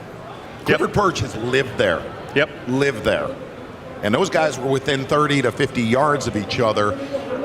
I'm interested to see if Iaconelli decides, because it's obvious that Iaconelli made the comment, I had caught some giants in practice. In the first hour or two. In the first hour or two. And him and Kevin actually started close to one another. Oh, there were several more. There were several. So my question, and I'll ask you, Mike, you're here with us just for a little while, and you said you weren't watching this morning, but Iaconelli started down close to the dam. Excuse me, he was one of them. I think he only had 1 bite. I know he only caught 1 fish, like a 6.5 pounder. His biggest fish that I think he's got. Started there for a reason. It was his best place in practice, I'm assuming. Only caught the one. There was a little bit of a crowd down there, 4 or 5 boats and within a couple hundred yards. But he's moved into this. He's just outside of a marina there on a channel swing bank. And this is where he's really made his hay.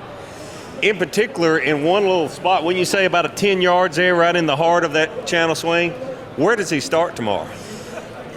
where he caught his biggest fish and there's some competition around, or where he knows some people have seen him catch most of what he's going to weigh in? In my mind, Ike is probably going straight here, especially if he's leading the event. I mean, like I said a while ago, Ike knows all he's got to catch is 5 of the right ones tomorrow. And if he can pull in here, he hadn't been on this spot early. I mean, he may be able to come in here early with a power method, whether it be a jerk bait or a spinner bait, something to catch him early, and then he can switch to doing what he's doing, Carolina rigging and throwing a spinning rod.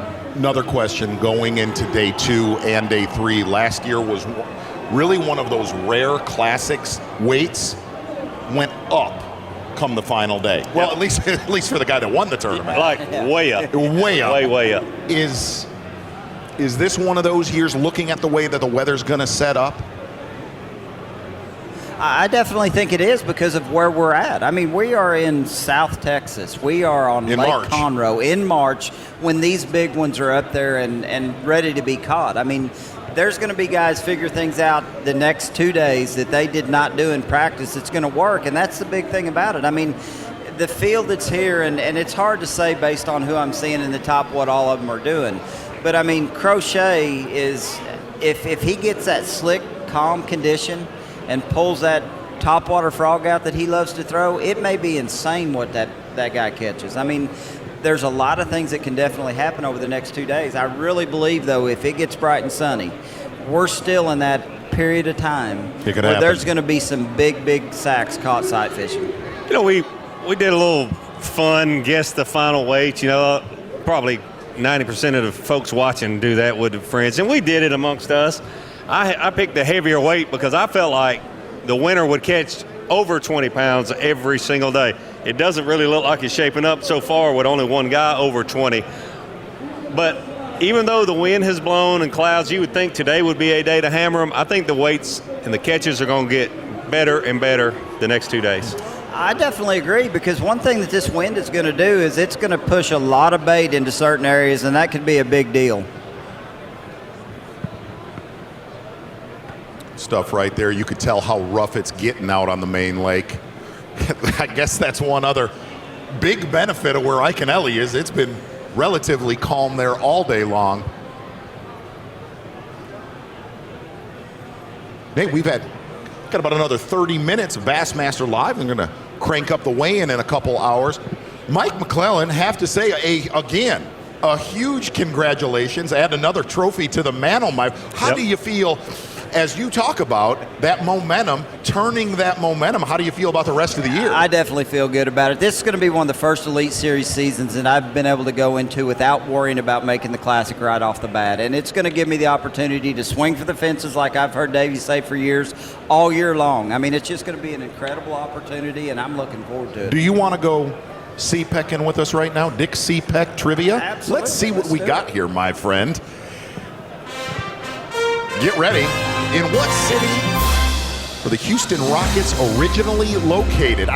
McClellan, I know you know this. Such has brought it today. You have brought it, my friend. Is it A, San Diego, B, St. Louis, C, New Orleans, or D, Miami? Davey, you got a guess in there somewhere? Don't throw it out yet. That's pretty tricky. I'm going to wait till we come back. We're not going to answer it till we get back, but I want your answer right now. You want mine right now? Yeah, right now. I'm going to say San Diego. Say it again. San Diego. Is that an educated guess or just a guess? That's just a guess. We're back in 3 minutes. Bassmaster. Is there a place where the underwater images are the clearest you've ever seen? We're seeing every fish, we're seeing every detail of structure, and where every bottom contour was visible, where whatever you wanted to see below the surface was real. Do you want to go? Structure Scan 3D is the future of fishing. We can show you how to find fish faster and catch fish in a way you've never experienced. Let's get them. Eat, sleep, fish. A motto all Skeeter owners live by, with 16 consecutive NMMA CSI Consumer Satisfaction Awards. Our competition, doesn't even come close. Right now, buy Save Fish with up to $1,500 in instant rebates through March 31st, including the newly redesigned limited edition FX series. Visit us for all the details at the Expo Center, booth 1225. Champions aren't born, they're created. Every turn of the prop, every mile on the lake, every cast of the rod, every fish they catch, and every pound they weigh. It builds who they are. It builds a legacy. For your 2016 Bassmaster Angler of the Year! If you're camping, fishing, hunting, or off-roading, we call it sea-pecking. In 1958, Dick Seepeck wrote the book. He was the creator of the original adventure tire. Dick Seepeck has a complete line of adventure tires and wheels. As the originator, Dick Seepeck knows what you need. Tires engineered for adventure, traction, reliability, and durability. If you're camping, fishing, hunting, or off-roading, oh yeah, you're sea-pecking now. Dick Seepeck tires, proudly made in the good old USA. Facts matter. All monofilament is not the same. Berkley is the strongest, smoothest, most dependable monofilament line in the world. Why would you risk your fishing trip to a line that's made who knows where just to save a buck? Berkley has been making and perfecting trilene in America for over 75 years. I spool nothing less than the best. That's Berkley trilene, and that is a fact.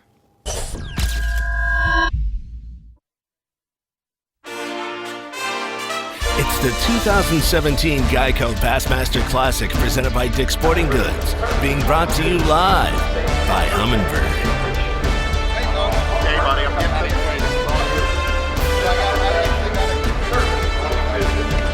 Bassmaster Classic 2017, the Geico Bassmaster Classic presented by Dick's Sporting Goods. Man, oh man. First day, everything you could hope for. Going to be even bigger than second day and the third day. City of Houston, Texas, one of the great sports towns of all time. I'm going to take you right now and look at our playing field, though. That's an important spot, too. Lake Conroe, as we look at our Humminbird lay of the lake. Move up the map here in a 20-mile-long lake. About 20,000 acres in there. Wesley Strader and our guys are laid out in our top 10 on the lake. Wesley Strader. Going over here, the angler from Tennessee, Michael Iaconelli, our unofficial leader. Cliff Crochet and Bradley Roy a little closer to mid-lake there, as is Edwin Evers, probably about as far north as he's been during the course of this day. A little farther, Brent Ayler having a good day out there today. One of two big-time surges by West Coast anglers. The other would be Justin Lucas, one cove up above him. Biggest fish of the day. Yeah, turn left just a little bit. You'll see that guy right there, James Elam, the Oklahoma angler. As we move on up the lake, actually the place is far less populous, surrounded by national forests, state forests, and so forth like that. A completely different look, Davey Height. It is a completely different look up there, Tommy, and believe it or not, I think everyone in the field would have expected to see Cliff Crochet exactly where he's at, and he's having a great day. He's right there. We don't have a camera with him today, but I bet we're going to have one here with him tomorrow. Seeming a lot like we're going to have a camera on him. Cliff Crochet, the Louisiana angler. How about another guy who's won a classic in Louisiana? Let's talk about the 2012 Classic with the champ himself. The champ is here. Chris Lane. Chris, thank you so much for spending a little time with us today. Man, it is exciting to be here. Not so much on this stage. I'm glad to be with you guys, but it's tough. It's tough to be here. Yeah. But to see these guys catching the fish that they're catching out there, Conroe is actually holding up to its standards in giant bass. One fish will change this tournament. Yeah, one fish could certainly, for any of these top 10 guys out there. Let's talk a little bit about your relationship to Texas bass fishing, Chris Lane. I mean, we talk about the last guy to win on the Elite Series in Texas, Kevin Van Dam. You were right behind him there. And before that, the last guy to win in Texas, Orange, Texas, and that's you.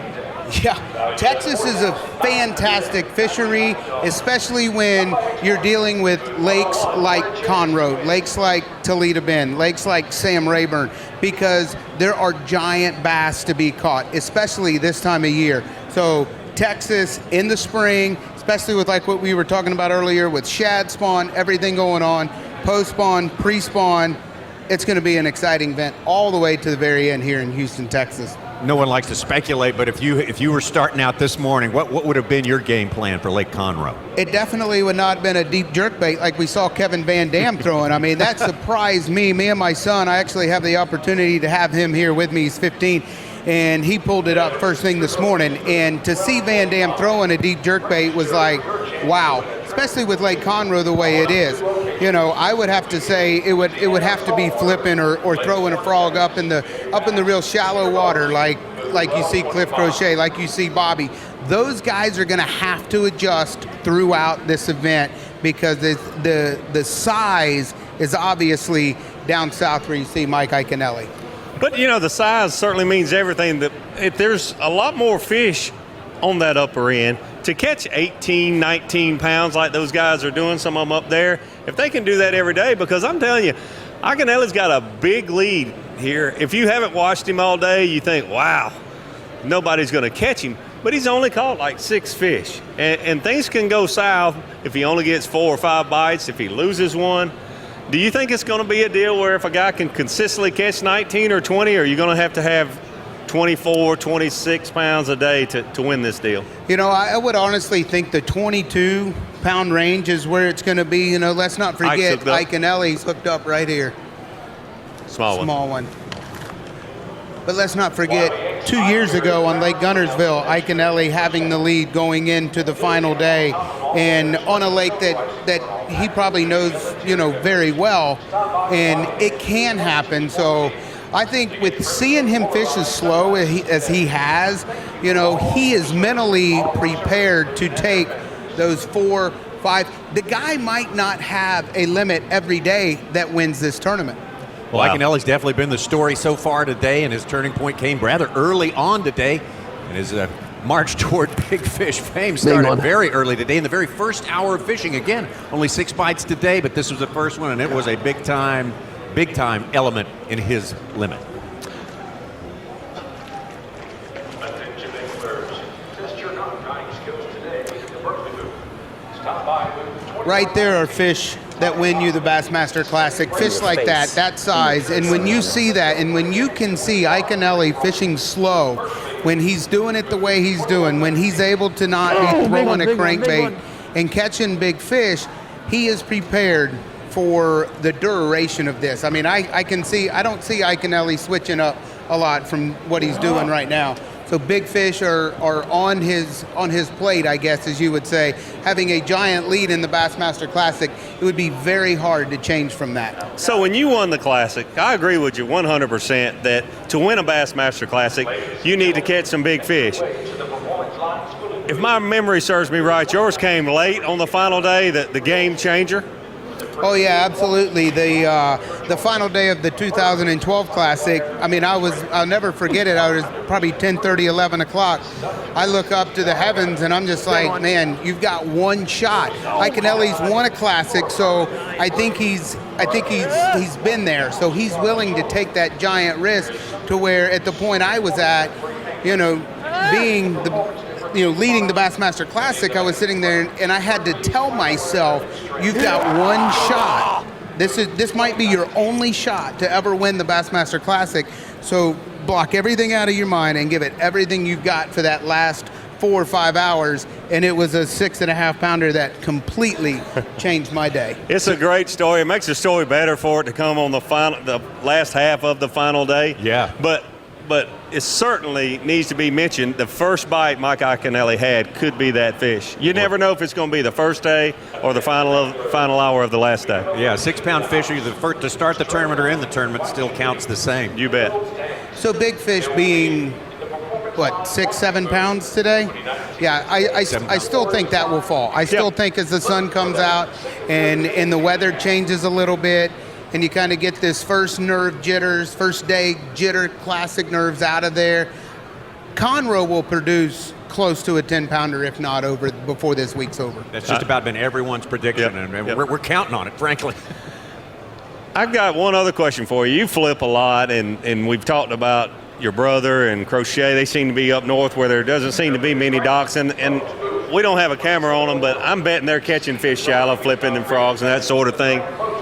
Why is this lower end where more of the big fish I think everyone has agreed that knows a lot about this body of water thinks there's more quality fish down on the lower end. Why don't you see those guys, a Swindle, we can name off a good handful that are the best in the business at flipping boat docks, and we don't see any of them doing it with any success at all. I think that's one of those things. Fishing Conroe before, you really go into a struggle when you're flipping so many boat docks without getting a bite. That is almost like a 5-fish type deal too. You have the opportunity to catch a big one by those boat docks, but for some reason, those guys are the best in the world out there. Those guys aren't doing it, so therefore they must not be positioning, the fish must not be positioning in the right way. If you look back at the guys that got the 18, 20 pounds, the guys that are way upriver, the one thing that could change for those guys is if those fish continue to push, if they continue to come up, that might be a game changer, and that might be the difference in the classic win, a guy that does catch 20, 20, and 20. I think it'll be more than that, but if the fish can continue to push up, one big fish can change it up north for those guys. Or go out, because I don't know if you've been watching a lot of this live. Ike mentioned that he thinks the last few big fish he has caught are post-spawn coming out of that marina. So I don't remember a classic ever where you might just as easily have a guy catching post-spawners going out as the other guy's begging for, please, more move in. And they're both happening. They're both happening. I know Ike said this morning that 6.5 pounder, that was a pre-spawn fish. Yep. That's what he called it when he got it in the boat. So therefore, he's got both things going on. If a guy can catch all pre-spawners, then he's got a shot to win. Yep. You and Zona said something, and you both agreed on this, but I'm not a real smart guy, so I didn't quite understand. So you and Chris, to explain it to me, you say the post-spawn tournaments, in fact, this is what this turns out to be, always turn out to be a lot tighter at the end, at the final day. Why would you say that? It seems like the post-spawn, those fish, they've lost some weight, and it's harder to separate. An 8-pounder there at Conroe that's post-spawn could be a 10-pounder a month ahead of time. And Ike cooked up? Ike's got a big one on right now. We're going to have to see this a little bit. I'm just going to hush because everybody wants to see it. This is a big one.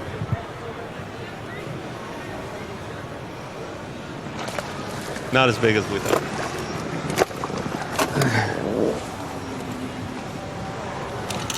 It's a keeper. I don't think it's going to help though.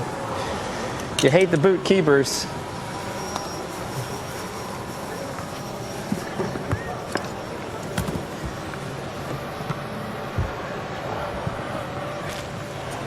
He's a keeper, but I don't think he's bigger than another one.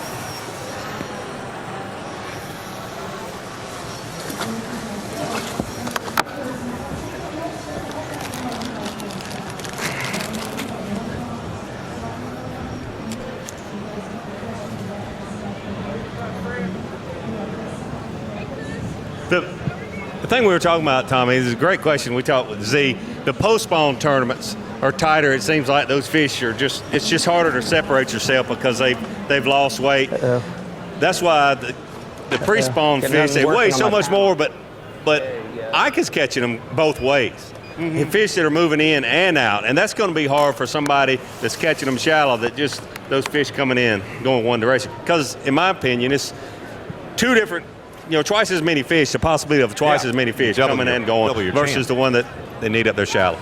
Yeah, absolutely. Post-spawn tournaments are going to be tight because you're going to have the majority of the fish feeding on the shad. So, they've lost the weight that they gained before they go up and spawn, and a lot of the males are going to come off, and a lot of the males are going to be feeding, at the same time.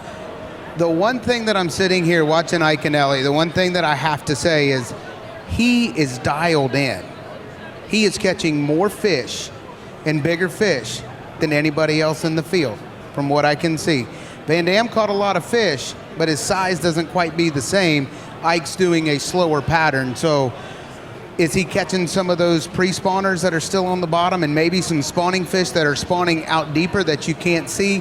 Whatever he's doing, he is dialed in.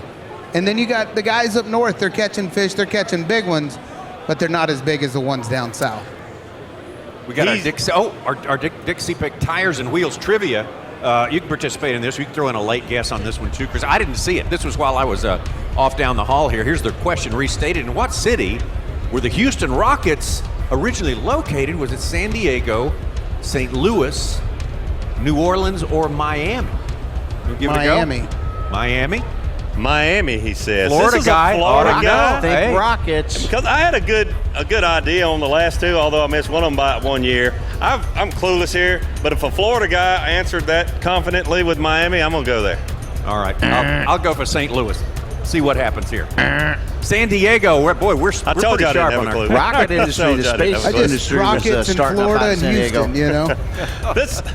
This guy's such a good poker player, and that's exactly why. Is he really? If he'd have just bet like $20 Oh, and I man, had he was four like, he aces, totally I would have sold folded. me. He totally You guys sold me did there. fall for that one. I mean, that was pretty good. We did kind of do it.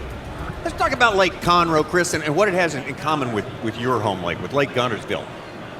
Big Bass Lake, 45 minutes from the third largest city in America. That's the definition of pressure. The definition, yet it produces. Guntersville is the definition of pressure because it's Guntersville, because it's Mecca for people all over the country to come and fish. It keeps kicking them out. There are other lakes that get pressure and they just fade, or they go down and stuff like that. What is the difference maker in that? You know, one of the biggest things when you're talking about a lake that gets a lot of pressure, you're talking about the boat docks here on Lake Conroe. Conroe doesn't have the grass that, say, Guntersville does, where those fish need a place to go and rest, I guess is a good word, but to get away, to be able to get back into areas where they can't be caught, where they can't keep getting knocked on the head. And they do that. And I think the boat docks, the way the boat docks are set up on Lake Conroe and the marinas, I really think that gives that's where their safe place is. And that's why Conroe will continue to push them out, because when they don't want to bite, you know, they don't bite. Yeah. And the same way with Guntersville, you know, Guntersville is coming back very strong, but it's because the grass has been there for those fish to get back, to hide in, to spawn, to do what they do in order to reproduce itself. The lake needs to reproduce itself. And I'm shocked, I'm with you, that there's not that many guys fishing boat docks, because boat docks, yes, they've got grills down by them, they've got tires, they've got T-shirts, they've got everything you could think of down there that you're going to catch, and the fish are there, but it can be one of those things where those fish are where the fishermen can't get to. Grass has always been a problem here. You know, I've talked to people around town, you know, back in the 70s, 80s, they killed it all because it's the highest that came in. You had to run 200 yards from your boat dock to get to open water. So they killed it all off, you know, and it started to grow back again back in the late 90s, or maybe a little later than that. They had to kill it all off again. So finding the balance has always been a problem. Yet, hope to stay it's here. a great place to fish. When you're getting bites, you're around them. I agree with what you were And saying. Obviously, the big ones are here. Let's listen to Ike here. When the leader talks, we want to listen. Absolutely.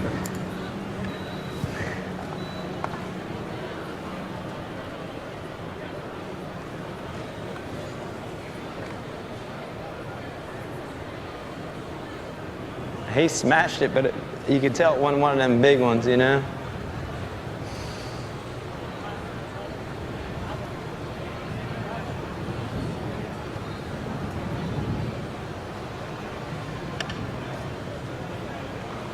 He's fishing in and out of this channel, staying on the outside bend primarily, where there's a big marina. I don't know if you were watching earlier when we showed from an overhead view, but if you notice those two covered boat slips there, he's caught every fish, hasn't he? Right there within about 15 or 20 yards where the channel gets closest to that wall. There's a sweet spot there, probably the hardest part of the bend, the very outside little edge of the bend. And that's why I'm saying he's catching those fish coming and going. There's a big marina right in there behind him. Yeah, you're exactly right, Davey. Coming and going, and going back to the grass and going back to fisheries that reproduce. There's one person or one group that I will have to say does a better job than anybody in the entire country, and that's Texas Parks and Wildlife, and what they do and how they do it. So it'd be hard to argue with those guys. That's right. That's right. The results are there for all to see. That's for sure. Just like you said, Tom, it's a hard balance because there's multi-million-dollar homes just stacked side by side on this fishery.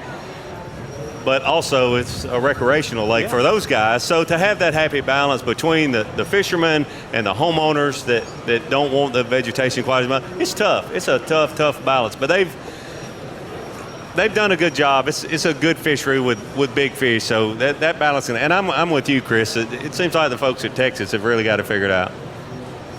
Yeah, they've got the lakes that they leave the grass, and then they've got the lakes that, like Conroe, where they might try to put a little bit back in it, but, to be honest with you, there's a lot of people that don't like to fish grass. There's a lot of people that don't like to get their boats in grass. So to please everybody and for the fisheries to hold up the way they do, and for Texas to continue to put out the fish and the fisheries the way that they do, you can't argue with the job that they do and everything that they do for the outdoor world and the fishing life here in Texas.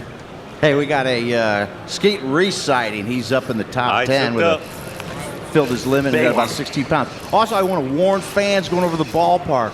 Minute Maid Park is a great facility, but they're a little stickler on bringing in items. So people here at the expo, you kind of got to go store your item back in your hotel or your car.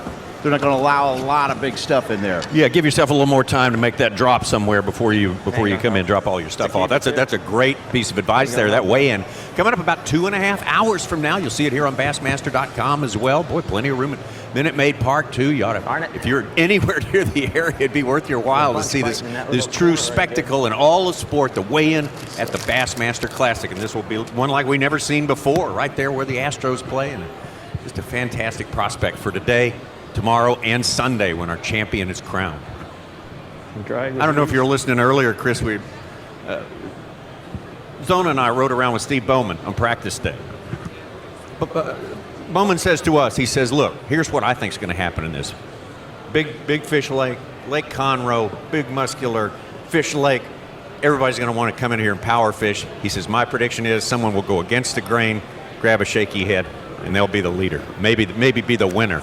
I think that's pretty salty prediction right there. Turning out that way. Absolutely. And you look exactly what Mike did.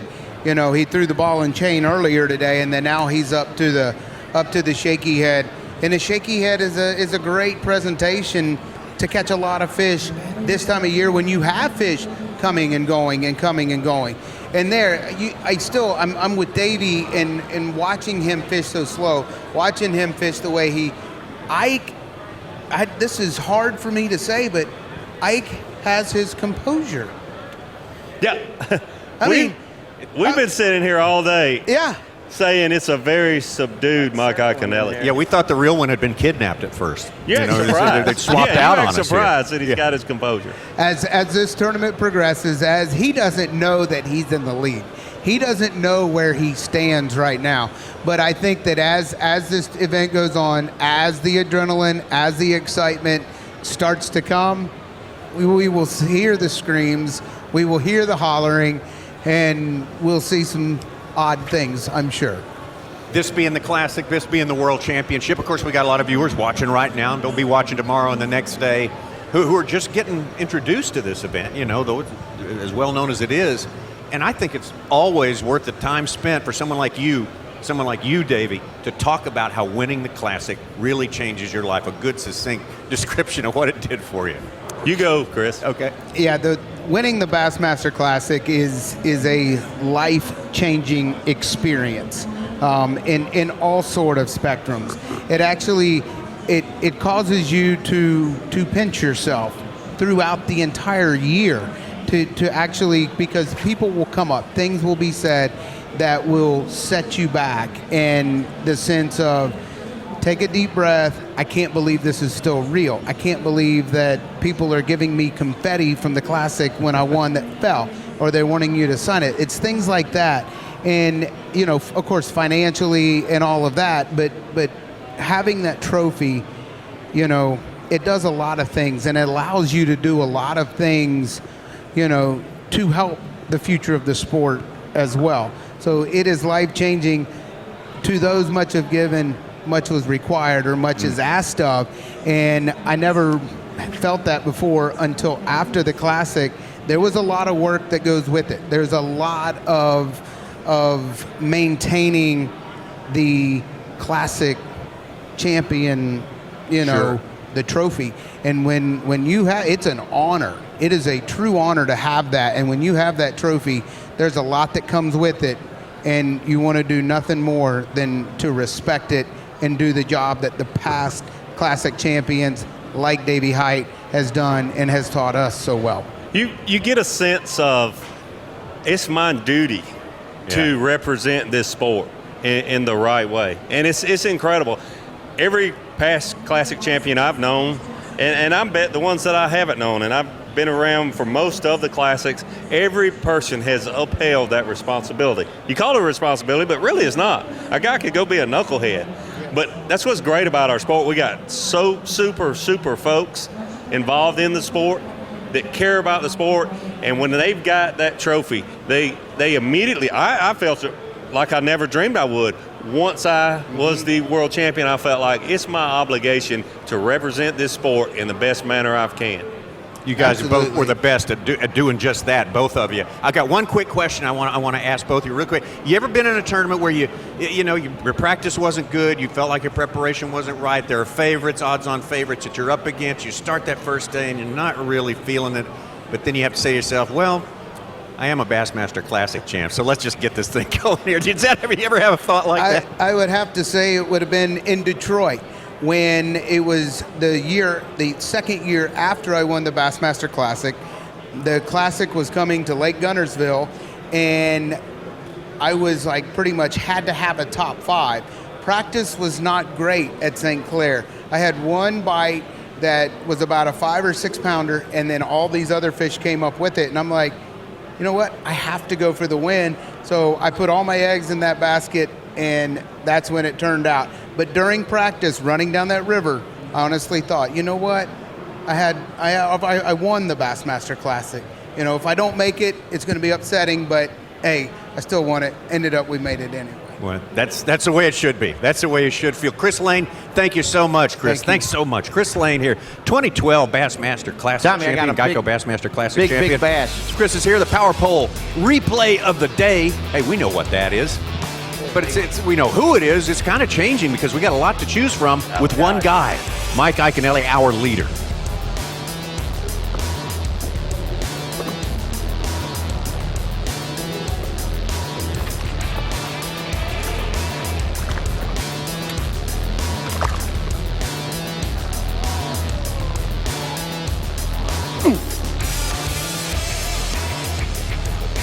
Nice work all day long. How important is it that he did not lose a fish today? It's very important. In any tournament, it's important. But I'm going to have to hit on how composed he is. Man, and that's got to help him with his ability to land those fish, to try to be as calm as you can, even though it's the World Championship. And even though he's won a Bassmaster Classic before, it never gets old. There's still a lot of emotion he's got bottled up in there, and he's doing a great job of controlling, and it can't do anything but maybe help his chances of landing those fish. Well, I never should have said he didn't lose one today because I've totally jinxed him now. But he's got a little bit of bumper there, so maybe he won't hold it against me. Got a big fish, Tommy. Tommy got a 6.5 pounder from Ryan Levine, who won the nation here. Tomorrow's coverage coming up same time, 8 a.m. Eastern time tomorrow.